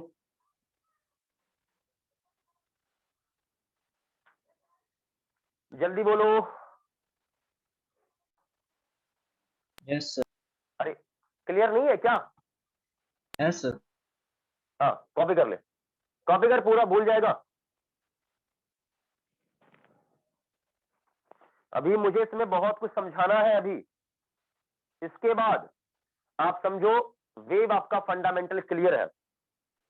मतलब अभी हम लोग वेव वेव खेल रहे हैं, अगले लेक्चर से आप लोगों का प्रॉपर वे में समझो कि वेव ऑप्टिक्स स्टार्ट होगा नेक्स्ट लेक्चर से, ठीक है। और अगले लेक्चर में मैं आपको ये प्रॉमिस कर रहा हूं कि लगभग वेव ऑप्टिक्स का मैं 40% पोर्शन मैं कवर कर दूंगा, ये श्योर हो एकदम, क्योंकि वेव ऑप्टिक्स बहुत छोटा चैप्टर है, और अगले लेक्चर में 40% लगभग कवर हो जाएगा, और अगले दिन 3 घंटे का क्लास लगता है, उस दिन पूरा फिनिश मैं कर दूंगा। तो इस वीक में ये चैप्टर आपका फिनिश हो जाएगा, और हम लोग का बचेगा केवल मॉडर्न फिजिक्स, ठीक है। और मॉडर्न फिजिक्स उम्मीद करता हूं कि ये जनवरी के एंड हो के फरवरी के फर्स्ट वीक में मैं आपको पूरा पैकअप कर दूंगा, पूरा खत्म। और फरवरी से यानी सेकेंड वीक से हम लोग का रिवीजन ये पूरे का स्टार्ट हो जाना चाहिए, ठीक है। और आप लोग को कुछ ये उम्मीद है कि ये टर्म 2 का एग्जाम कब होगा?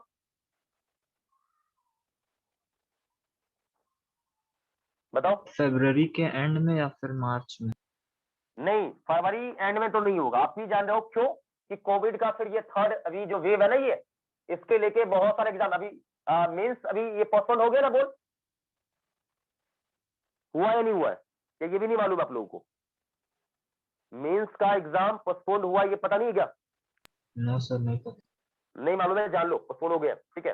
और आपको क्या लग रहा है कि ये अभी जैसा सिचुएशन अभी है, अभी ओमिक्रॉन बना लेके अभी जितना रायता फैला रखा है, तुम्हें लग रहा है कि अभी एग्जाम लेगा क्या? नहीं लेगा अभी। और आप लोग का एग्जाम वैसे भी लगभग मार्च या अप्रैल से पहले नहीं होगा। वैसे भी आप याद करें कि फाइनल जो एग्जाम आप लोग का होता था सीबीएसई का, वो लगभग मार्च के बाद ही लगभग होता था। तो उम्मीद है मार्च में होगा, ये तो कंफर्म मैं बता रहा हूँ, मार्च के लगभग होगा, उससे पहले नहीं होने वाला है, ठीक। अभी डिपेंड करता है कि कोविड का सिचुएशन कैसा, उस पर भी मायने रखता है। लेकिन फरवरी में तो कभी नहीं होगा, यानी फरवरी हम लोग का पूरा रिवीजन है, यानी मैं ये चाह रहा हूं कि पूरे फरवरी हम लोग का रिवीजन अच्छे से हो जाए पूरे फरवरी में। यानी इस वीक में मैं आपका पूरा इधर ऑप्टिक्स फाइनल कर दूंगा, बस बचा मेरा कौन सा, मॉडर्न फिजिक्स, बस मुझे पढ़ाना, बात खत्म, ठीक। मॉडर्न पढ़ाया, बाय बाय, खत्म भाई, टाटा सब एकदम। चलिए आगे बढ़ते हैं। तो अब मेन हम लोग का है यहाँ पर आगे का वेब से में थोड़ा दिखना है, ठीक है। शांत रहिएगा, ध्यान से क्वेश्चन मुझे कराना है आप लोग को। बेटा ये बताओ, वाई जो कि सेंटीमीटर में है, ये मान लो 12 है, साइन शांत हो, सुनना सुनना अच्छे से। उसके बाद ये लेके, ये है 120 पाई इंटू टी माइनस का, सुनते चलिएगा अच्छे से, नहीं तो गड़बड़ हो जाएगा। उसके बाद आपका है कितना, एक्स अपॉन 20, ठीक है भाई। ऐसा करो ना, इंटू में पाई अपॉन 20 एक्स प्लस का पाई बाय 6, ऐसा वेव इक्वेशन है। ये एक वेव इक्वेशन है, और ये कौन सा वेव का है ये बताओ, जल्दी बोलो। ये कौन से वेव का है, ट्रांसवर्स का है, लॉन्गिट्यूडनल है, किसका है?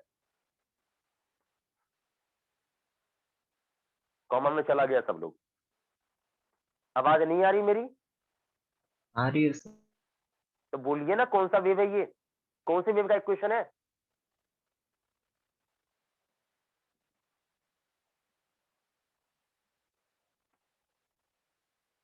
कौन सा वेव है, नहीं मालूम चला अभी तक? बताए क्या हुआ भाई?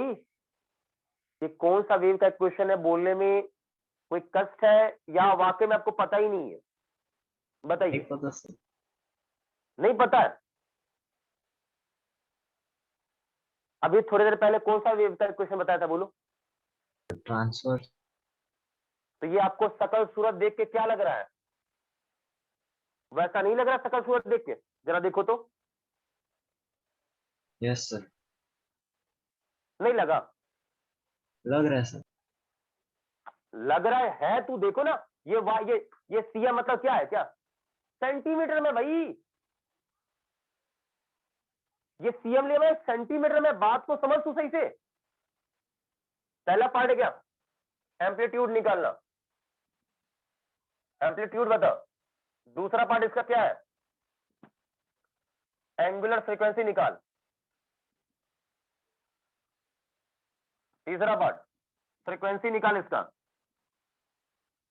चौथा पार्ट इसका टाइम पीरियड निकाल। जल्दी से निकालो। अगला पार्ट स्पीड ऑफ वेव निकाल। जल्दी बताओ। अगला पार्ट मैं कहूं तो मैं वो भी दे देता हूं लेके तुम लोगों को, स्पीड हो जाएगा। अगला छठा पार्ट है वेवलेंथ भी निकाल ले। 6 पार्ट है, जल्दी सॉल्व करो। और मैं अभी भी कह रहा हूं, बनेगा ठीक है, नहीं बनेगा सीधा कह दो नहीं बनेगा। ले आप चुप जो बैठो ना, ये बहुत बड़ी आप में कमी है, इस आदत को सुधारिए। और हाँ, आप चाह रहे हैं कि आपका सिलेबस अगले जो आने वाला इस साल का दिसंबर है, उस दिसंबर में खत्म हो, तो कोई बात नहीं, बिल्कुल आप शांत रह सकते हैं, मैं भी अपना रास्ता शुरू कर दूंगा।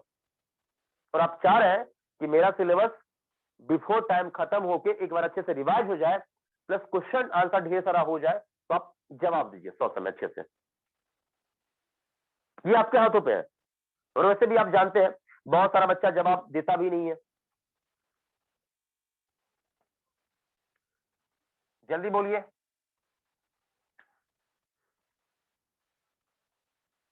ट्राई करिए, ट्राई करिए। सब कुछ आपके हाथों में है, आपके पास 1 मिनट का समय है।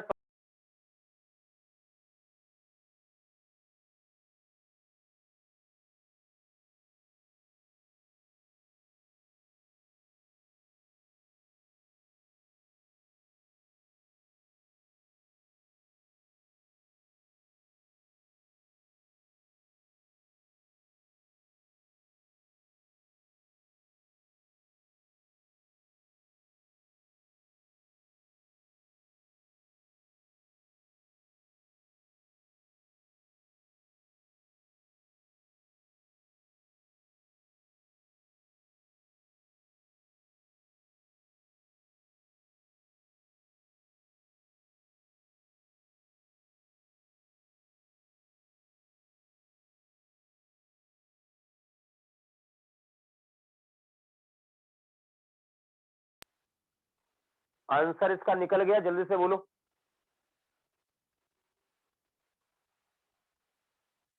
आंसर इसका निकला या नहीं निकला? मैं सभी बच्चों से पूछ रहा हूं भाई, बस कॉमा में आप मत जाना। नहीं निकला है तो आप कह देना सर नहीं निकला, मैं बता दूंगा। जल्दी बताइए, सॉल्यूशन निकला या नहीं निकला? टाइम पास नहीं करना, जल्दी से।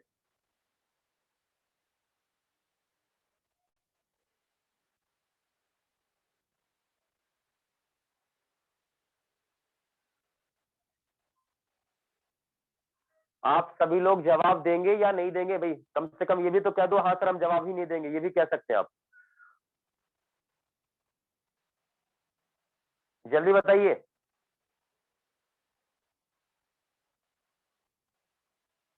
मैं सभी बच्चों से पूछ रहा हूं भाई, जल्दी बताइए क्विकली।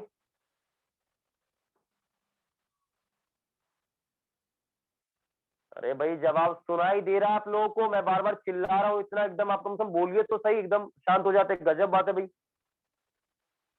ये क्वेश्चन का सोल्यूशन निकला या नहीं निकला, कम से कम इतना बोल दो, इतना टाइम वेस्ट नहीं करना है। इतने देर में एक टॉपिक में पढ़ा दूंगा।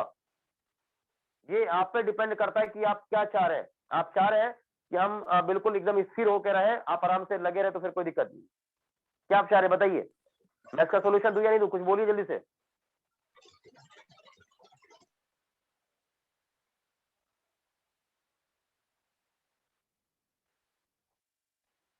क्या हुआ भाई, कुछ बोलोगे कोई बच्चा? कमाल हाल है, चलिए मत बोलिए, आपसे एक्सपेक्ट मैं क्या करूं। बस मैं इतना सोच रहा था कम से कम कोई बच्चा जवाब देगा, लेकिन आप पहले ही भाई कसम खा रहे कि मुझे जवाब नहीं देना, तो मैं कोई बात नहीं, आप टेंशन ना लें, आप मत जवाब दीजिए। इतनी बार चिल्लाने के बाद छोड़ो, रहने दो, क्या मैं आप लोगों को बोलूं। समझदार बच्चे को क्या कहा जा सकता है, वो खुद समझ जाता है भाई हाँ जवाब मुझे देना चाहिए, आप जवाब ही नहीं देना चाहते, क्या कोई बात नहीं, छोड़िए, रहने दीजिए। जब नहीं बना तो कम से कम बोलना चाहिए था। कोई बात नहीं, नहीं बना बेटा, कोई बात नहीं, आप बोल दीजिए नहीं बना, ठीक है चलेगा, कोई बात नहीं है। मैंने बोला भाई जिनका इंटरनेट नहीं चलता है, कम से कम वो आप मैसेज टेक्स्ट करके मुझे बता सकते हैं, कोई प्रॉब्लम नहीं है। लेकिन अब कोई बच्चा रिप्लाई नहीं देता, ये बहुत गंदा आदत है। हमेशा मैं बोलता हूं, आप आगे बढ़ना चाहते हैं तो कम से कम आगे बढ़ चढ़ के आप जवाब देना सीखिए। कब सीखोगे आप? ये आज नहीं, मैं कई बार मैंने इस पर बोला है, कितना लंबा चौड़ा मैंने भाषण दिया हर एक बार, लेकिन आप लोगों में अभी भी पोटेंशियल नहीं आ रहा है। और हाँ, मैं अभी भी कहता हूं कि रोज मोटिवेशन देने से ही नीट निकल जाएगा, हर एक चीज क्लियर होगा, तो मैं रोज मोटिवेशन दूंगा, इससे नहीं निकलता, इस बात का ध्यान रखिए। आप मेहनत आपको करना ही पड़ेगा, और अच्छे से आपको तैयारी करना ही पड़ेगा। नहीं बना तुरंत बोलो ना, एकदम क्लियर सर नहीं बना बताइए। ऐसा तो नहीं मेरे सर पे दो दो सिंह निकले, आप कुछ बोलोगे मैं सिंह चुबो दूंगा, ऐसा तो है ही नहीं। मैं बार बार पूछता हूं भाई, बना या नहीं बना, बना या नहीं बना, जवाब दो जवाब दो जवाब दो, 1000 बार बोल दूंगा मैं। कोई बच्चा ये नहीं होता सही से सीरियस होके कि माइक ऑन करके जवाब दे लेके, कि बोलना चाहिए भाई। ये गलत आदत है, सुधारिए थोड़ा सा भाई, सिंसियर बनिए। आप कब तक ऐसे मतलब रहेंगे भाई बच्चों की तरह?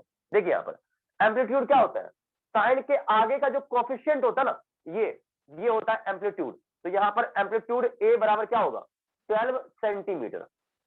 क्योंकि ये सेंटीमीटर में तो ये भी सेंटीमीटर में होगा। ओके खत्म। और बात करें एंगुलर फ्रीक्वेंसी का, तो एंगुलर फ्रीक्वेंसी क्या होता है मेरे बच्चों, ध्यान दो, सुनो देखो ध्यान से। टी का जो कोफिशिएंट होता है ना, ये टी का जो कोफिशिएंट होता है, ये होता है angular frequency, this is omega. तो ये हो गया ओमेगा बराबर कितना, ये ओमेगा हो गया कितना भाई, हो गया जल्दी से बोलो, ओमेगा कितना हो गया यहाँ पर, तो 125 हो गया। हालांकि आप तो बोलेंगे ही नहीं, रहने दीजिए कोई बात नहीं है, ये हो गया खत्म। अगला है फ्रीक्वेंसी। मैं फ्रीक्वेंसी की बात करूं तो फ्रीक्वेंसी क्या होता है, एफ बराबर ओमेगा अपॉन 2 पाई, ऑलरेडी मैंने बता रखा है।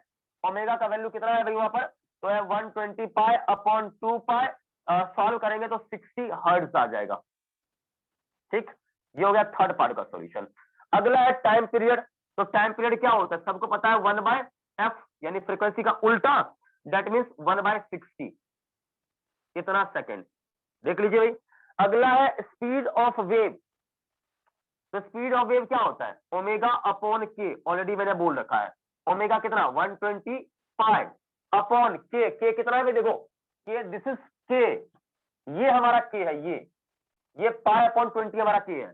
पाई यहां और 20 ऊपर चला जाएगा, तो पाई पाई कट जाएगा, और क्या होगा भाई, तो ये हो जाएगा कितना, ये हो जाएगा तुम्हारा 2400 सेंटीमीटर पर सेकेंड। 2400 सेंटीमीटर पर सेकेंड आएगा, और 100 से इसको डिवाइड कर दो, तो ओमेगा क्या आएगा, 24 मीटर पर सेकेंड। ठीक, ये आ गया, सॉरी ये आ गया आपका क्या चीज, वेव का स्पीड आ गया, स्पीड ऑफ वेव मिल गया। ओके, वेव का स्पीड आ चुका है। ओके खत्म। मैं आपसे पूछ रहा हूं वेवलेंथ, तो ध्यान से देखिए, आपने पढ़ा होगा v बराबर लैम्डा इंटू क्या होता है, f होता है। तो v कितना है, देखो भाई v कितना है, 24 है। लैम्डा मुझे पता नहीं है, फ्रीक्वेंसी मुझे पता है कितना, 60। इसको सॉल्व करें तो लैम्डा यहां से आपको निकल के आ जाएगा मीटर में, जो भी आएगा सॉल्व करके निकाल लीजिए, इतना मीटर आपको मिल जाएगा। ठीक है, तो ये हमारा पार्ट था, नोट कर लीजिए जल्दी से इसको। कम से कम इतना कह सकते हैं भाई, आपको यदि तकलीफ ना हो, दिक्कत नहीं हो, किसी बच्चे को बुरा ना लगे, तो ये बताइए समझ में आ गया, कम से कम इतना आप बोल दीजिए मुझे।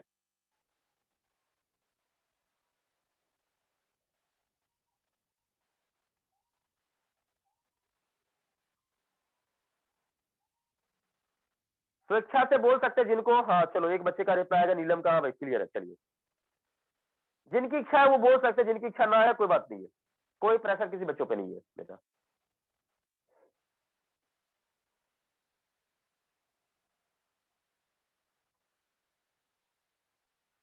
इसको इरेज कर रहा हूं भाई। चलिए क्लियर है, अनुराग का भी आ गया अभी। चलिए आगे बढ़ते हैं, इसको क्लीन करते हैं। तो ये इस प्रकार का सवाल आपको देखने को मिलेगा, ठीक है। थोड़ा ध्यान रखिएगा, पेशेंस के साथ इस पर आप वर्क करेंगे ना, तो गारंटी मैं दे रहा हूं ये आपसे 100% इस पर सवाल कभी भी आ जाएगा। तो आपसे सवाल बनेगा, ऐसा नहीं कि सवाल आपसे बनेगा नहीं, ठीक है भाई। चलिए आगे बढ़ते हैं, नेक्स्ट हम लोग अगले पड़ाव पे चलते हैं। अब हम लोग का है इसी में एक दो पॉइंट है, देखिए। दो वेव मिलके एक नया वेव बनाता है, सुनिएगा सही से भाई। अगला जो टॉपिक है ना सुपरपोजिशन, ये बड़ा खतरनाक है। सुपर पोजिशन आपने सीख लिया, समझो आपने पूरा वेव सीख लिया। मेन अब यहीं पर है, सुपर पोजिशन पर। सब कुछ मैंने समझा दिया, सब कुछ ओके, चकाचक सब सही है। मेन है सुपर पोजिशन। सुपर पोजिशन समझ में नहीं आएगा, कुछ नहीं समझ में आएगा, ठीक। इसलिए शांत होकर ध्यान से देखना। तो अगला हमारा टॉपिक है फेज का डिफरेंस। पहले फेज डिफरेंस, फेज डिफरेंस जिसे हम लोग डेल्टा फाई से दिखाते हैं। किससे दिखाते हैं? डेल्टा फाई से दिखाते हैं। ध्यान सुनिएगा सही से। फॉर एग्जाम्पल एक वेव हमारा है y1 equals to a1 amplitude sine omega 1। देखिए यहां पर पहले शांत होकर सुनिएगा सही से, ओमेगा 1 इंटू टी। देखिए a1 एम्पलीट्यूड है, ओमेगा 1 इस वेव का एंगुलर फ्रीक्वेंसी है, माइनस k1x प्लस का φ1। देखिए इस पूरे को बोलते हैं, इस वेव का फेज, पूरे को, इस पूरे को फेज बोलते हैं, ठीक। और ये φ1 क्या है? इनिशियल फेज इसको बोलते हैं। ये तो क्लियर होगा भाई। अगला है y2 दूसरा वेव, इसका amplitude a2 sine omega 2 into T minus का k2 इंटू एक्स प्लस का φ2। ये पूरा हो गया फेज, ये क्या हो गया? इनिशियल फेज हो गया। तो हमें चाहिए फेज का डिफरेंस, डेल्टा फाई चाहिए। तो फेज डिफरेंस क्या होगा भाई? तो यहां पर ये पूरा मतलब फेज मतलब क्या? फेज डिफरेंस बोला है, तो दोनों का फेज का अंतर बस। इसका phase omega 2 into T minus का k2x प्लस का φ2, और इसमें से माइनस कर दीजिए ये वाला, क्या है कितना है बोलिए? ओमेगा 1 इंटू टी माइनस का k1 इंटू एक्स प्लस का φ1। ठीक है भाई, ये इतना आएगा। इसको सॉल्व अप करेंगे ना तो क्या मिलेगा? Omega 2 minus omega 1 into T minus का क्या चीज? k2 माइनस k1, ठीक है, इंटू एक्स प्लस का φ2 माइनस φ1। दिस इज क्या चीज? ये हमारा हो गया फेज का डिफरेंस, ठीक। ये ध्यान रखिएगा, ये बहुत इंपॉर्टेंट है समझना, ठीक। और मैं बता दूं कि फेज का डिफरेंस हमारा क्या होता है? हमेशा कांस्टेंट होता है बेटे, ठीक है। ये टाइम के साथ चेंज नहीं करता है, टाइम के साथ, पोजीशन के साथ चेंज नहीं करता है, ठीक है। तो ये हमारा कांस्टेंट होना चाहिए। इसका मतलब कि इसे आपको जीरो होना चाहिए, और इसे भी क्या होना चाहिए? जीरो होना चाहिए। क्यों क्यों क्यों क्यों क्यों जीरो होना चाहिए? कारण है, ये जीरो होगा। देखो यदि कल को मान लीजिए आपका क्या होगा? 2 हो गया, तो क्या होगा? टाइम को बदलो, बदल जाएगा। समझे बात को? ये जीरो होगा तभी ये टाइम पे निर्भर नहीं करेगा, ये जीरो होगा तभी ये पोजीशन पे भी डिपेंड नहीं करेगा। इसका मतलब ये और ये टर्म जीरो होना चाहिए। आई होप आपको ये लॉजिक क्लियर हो गया होगा।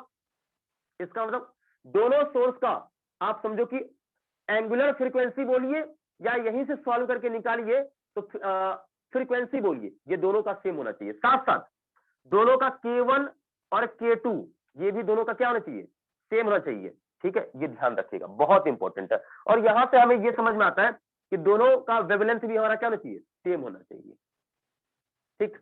इसको नोट कर लीजिएगा, बहुत इंपॉर्टेंट पॉइंट है फेज डिफरेंस, ध्यान रखिएगा। देखो एक बात, ये डायरेक्ट आप ऐसे निकालोगे जब यहां साइन साइन होगा तभी ऐसा करना, नहीं तो एक जगह साइन एक जगह कॉस, गड़बड़ है। तब फेज का कंपेयर नहीं कर सकते हो। साइन साइन है तभी फेज डिफरेंस निकाल सकते हो, एक जगह साइन एक जगह कॉस है तो नहीं निकाल पाएंगे। कैसे करेंगे फिर वहां पर?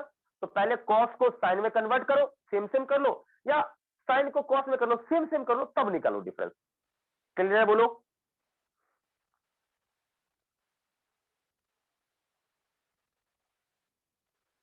इसको नोट करिए जल्दी से।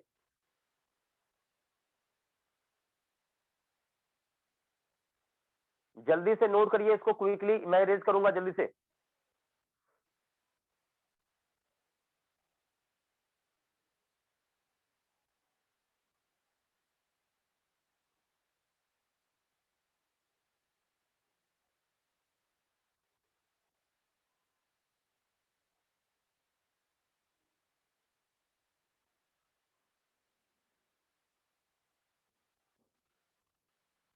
चलिए बेटा, हो गया, अच्छी बात है।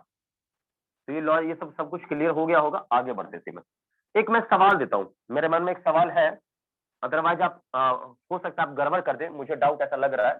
ठीक है, आप पहले शांत होकर समझे देखिए, पहले शांत होकर समझे देखिए, नहीं तो आप गड़बड़ कर दोगे। आई होप, मुझे आप पे विश्वास इतना है। ठीक है, देखिए यहाँ पर मैं क्वेश्चन करवा ही देता हूं ताकि आपको दिक्कत नहीं हो। देखिए, ओमेगा टी माइनस के एक्स ऐसा है, ठीक है, और ओमेगा तो या सॉरी, और दूसरा इक्वेशन मैंने आपको दिया लेके क्या चीज कि A two cos omega t minus की एक्स। देखो दोनों सेम है, देखो जितना यहां उतना ही यहां।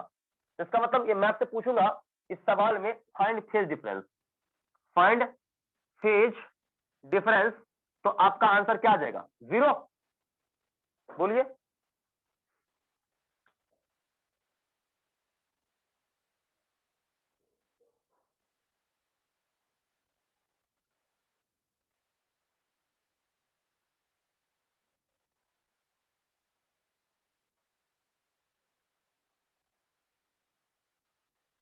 जल्दी बताइए क्या आंसर होगा।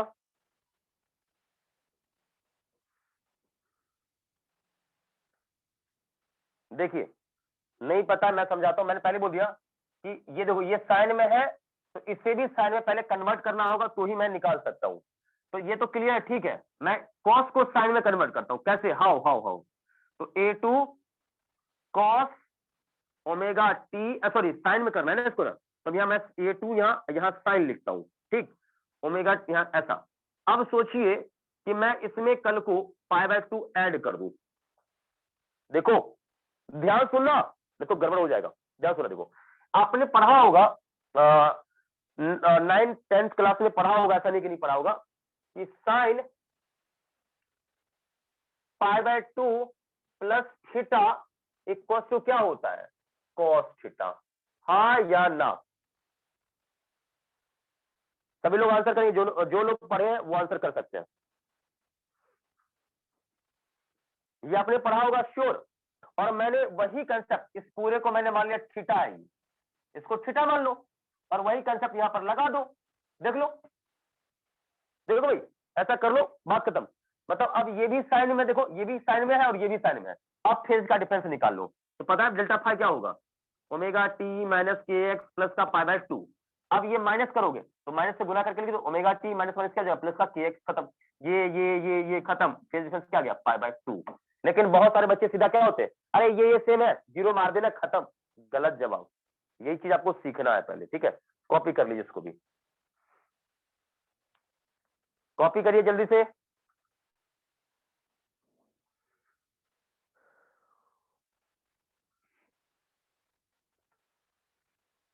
कॉपी करो जल्दी से, क्विकली, टाइम का बहुत अभाव है। मुझे सुपर पोजिशन बताना है और इसे खत्म करना है। हो गया नोट बच्चा लोग? जल्दी से बोलो।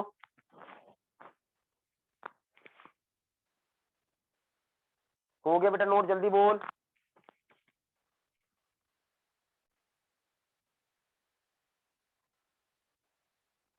फास्ट बोलिए।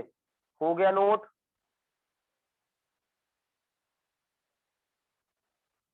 मुझे समझ नहीं आता है, पता नहीं वॉइस में लैग आप लोगों को आता है या क्या आता है, आप लोग जवाब ही नहीं देते जल्दी से। हाँ चलो, नीलम का होला हो गया भाई, चलो आगे बढ़ते हैं। तो ये बेसिक था, मैंने बता दिया, आप लोग ध्यान रखिएगा, ठीक है।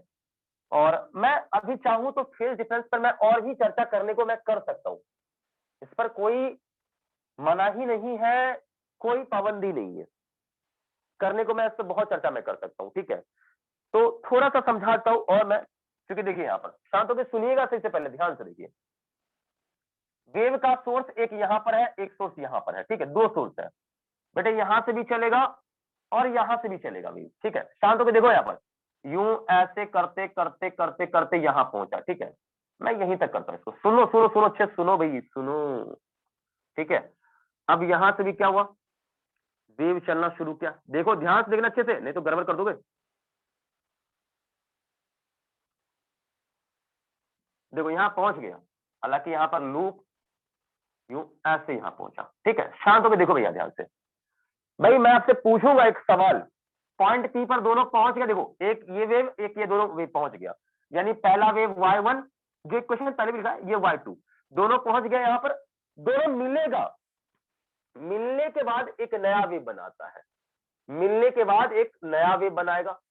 तो ये दोनों मिल गया, मतलब ये दोनों मिलके एक नया वेव बनाया, जिसे आप रिजल्टेंट वेव भी कह सकते हो। पहला वेव, दोनों वेव मिलके एक नया वेव बनाया, ये हो गया resultant wave, resultant wave. Okay, ये रिजल्टेंट वेव है, ठीक। तो ये इसी को हम बोलते हैं सुपरपोजिशन बोलते हैं। लेकिन मैं समझाना कुछ और चाह रहा हूं, फिलहाल फेज डिफरेंस की हम बात करते हैं, ठीक। तो देखिए, सबको पता है यहाँ पर, यहाँ शुरुआत ये 0 होगा, यहाँ कितना होगा, पाई होगा, यहाँ कितना होगा 2 पाई, यहाँ कितना 3 पाई, सोने करते चले, लूप गिनिए। पहला तो पाई, दूसरा लूप तो 2 पाई, 3 पाई, 4 पाई, 5 पाई, 6 पाई, 7 पाई। यानी इसका यहाँ पर, इसके लिए यहाँ पर कितना होगा, 7 पाई होगा, ठीक। इसके लिए देखिए 1 2 3 4 5 6 7 8 9 10 11, यानी इसके लिए यहां पर कितना होगा, 11 पाई होगा, ठीक है भाई। तो पॉइंट पी पर दोनों के बीच का फेज का डिफरेंस कितना हो गया, आंसर आएगा 11 पाई, अब माइनस का 7 पाई। क्या ये बात समझ में आ गया, बोलो।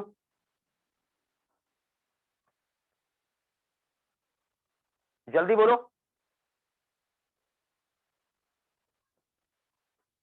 जल्दी बोलिए, बिल्कुल ध्यान रखिएगा, ये एकदम क्लियर होना चाहिए।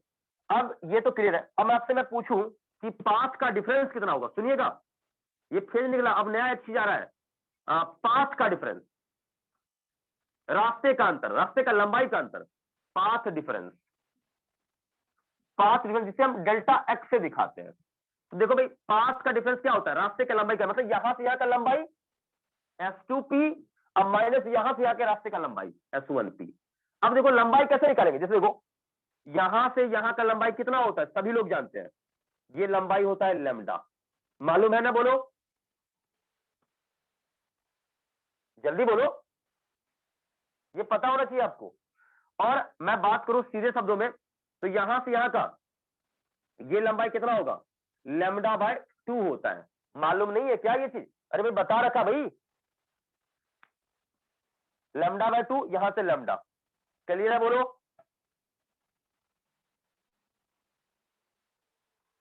चलिए बोलना है आप बोलिए, नहीं बोलना कोई बात नहीं है। देखिए तो 1 2 3 4 5 6 7 8 9 10 11, तो 11 इंटू लैम्डा बाय 2, इतना लंबाई, माइनस अब इसका 1 2 3 4 5 6 7, यानी ये क्या हो गया 7 इंटू, एक लूप का लंबाई कितना होता है, लैम्डा बाय 2, ये। तो यहां पर आप निकालिए, पाथ का डिफरेंस कितना आ गया भाई, कितना आएगा अंतर, देखो जैसे यहां पर निकाला कितना आया, देखो तो यहां पर निकाला तुम्हारा आ गया कितना भाई, 4 पाई, और यहां निकालो कितना आ जाएगा, देखो चेक कर लो भाई, तो यहां पर आ जाएगा कितना 2 लैम्डा, देखो आ रहा है कि नहीं आ रहा है, चेक कर लो, आ जाएगा इतना, ठीक है। तो इसे देखिए, इस प्रकार से भी हम पाथ का डिफरेंस आगे चल के निकालेंगे, ठीक है।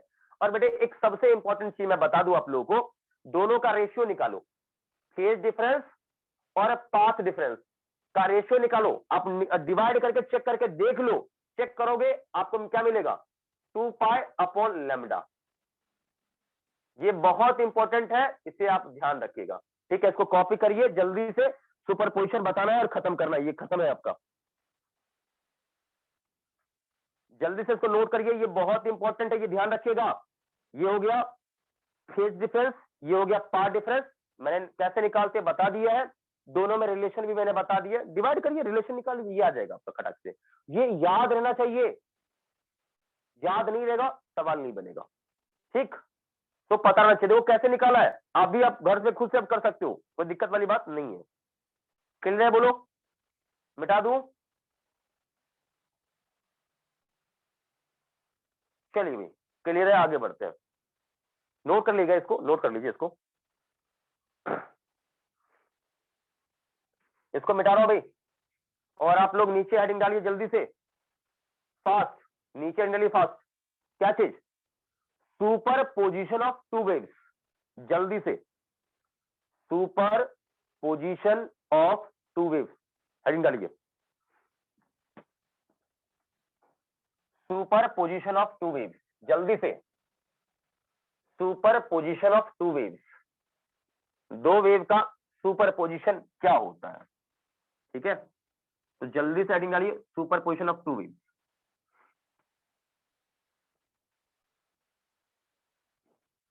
दो वेव का सुपरपोजिशन। देखिए आपने पढ़ा होगा सुपरपोजिशन का मतलब एक होता है वेक्टर सम भी होता है, ठीक है, उसी तरह यहां भी हम यूज करने वाले हैं। सुपरपोजिशन का मतलब होता है वेक्टर सम।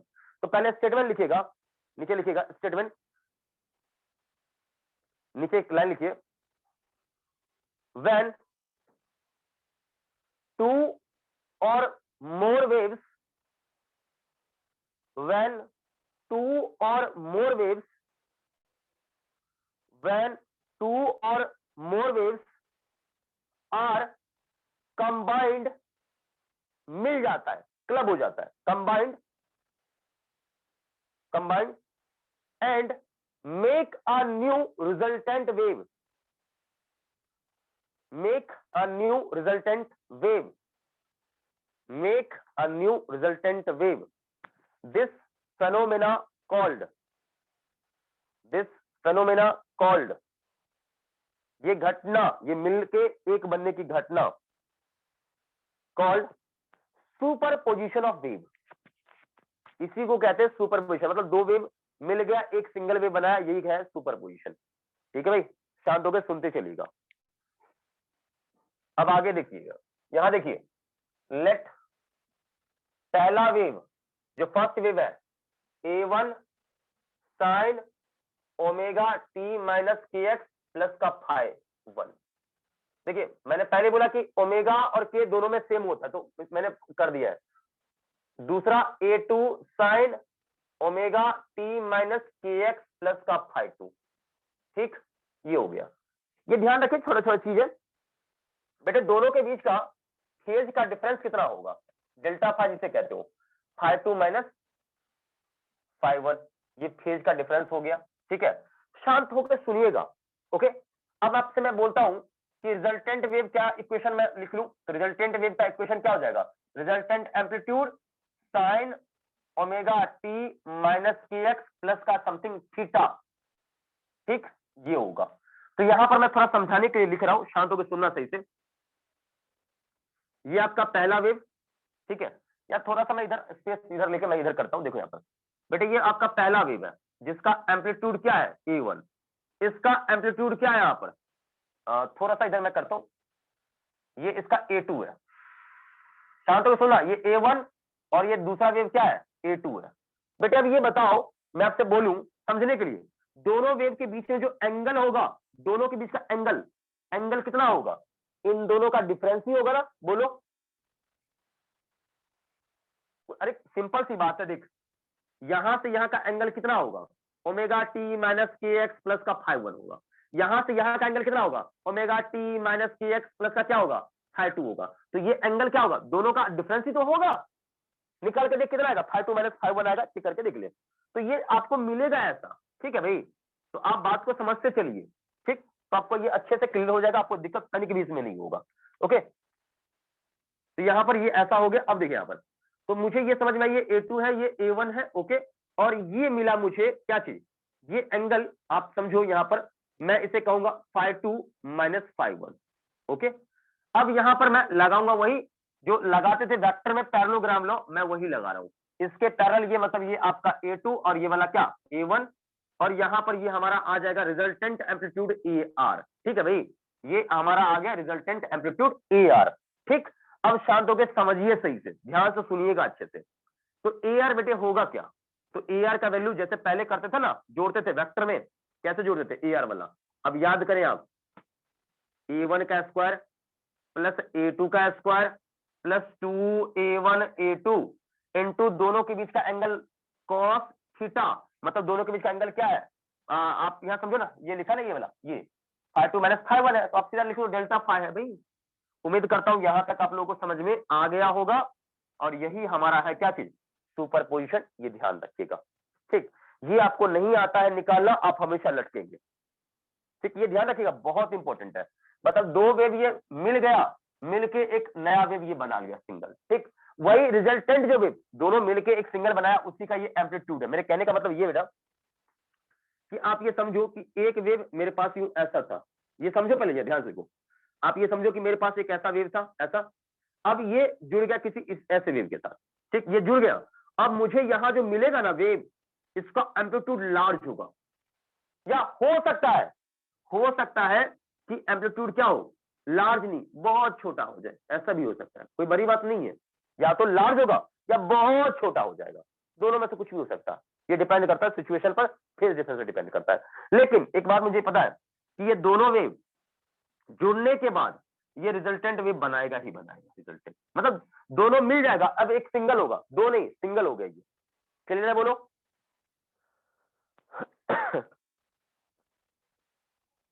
जल्दी जवाब दीजिए लेके, यहां तक ओके है? दोनों मिलके एक सिंगल बनाएगा, यहां तक क्लियर है ये वाला? जल्दी से बताइए। और यही हमारा सुपर पोजिशन है, ये आपको अच्छे से पता होना चाहिए।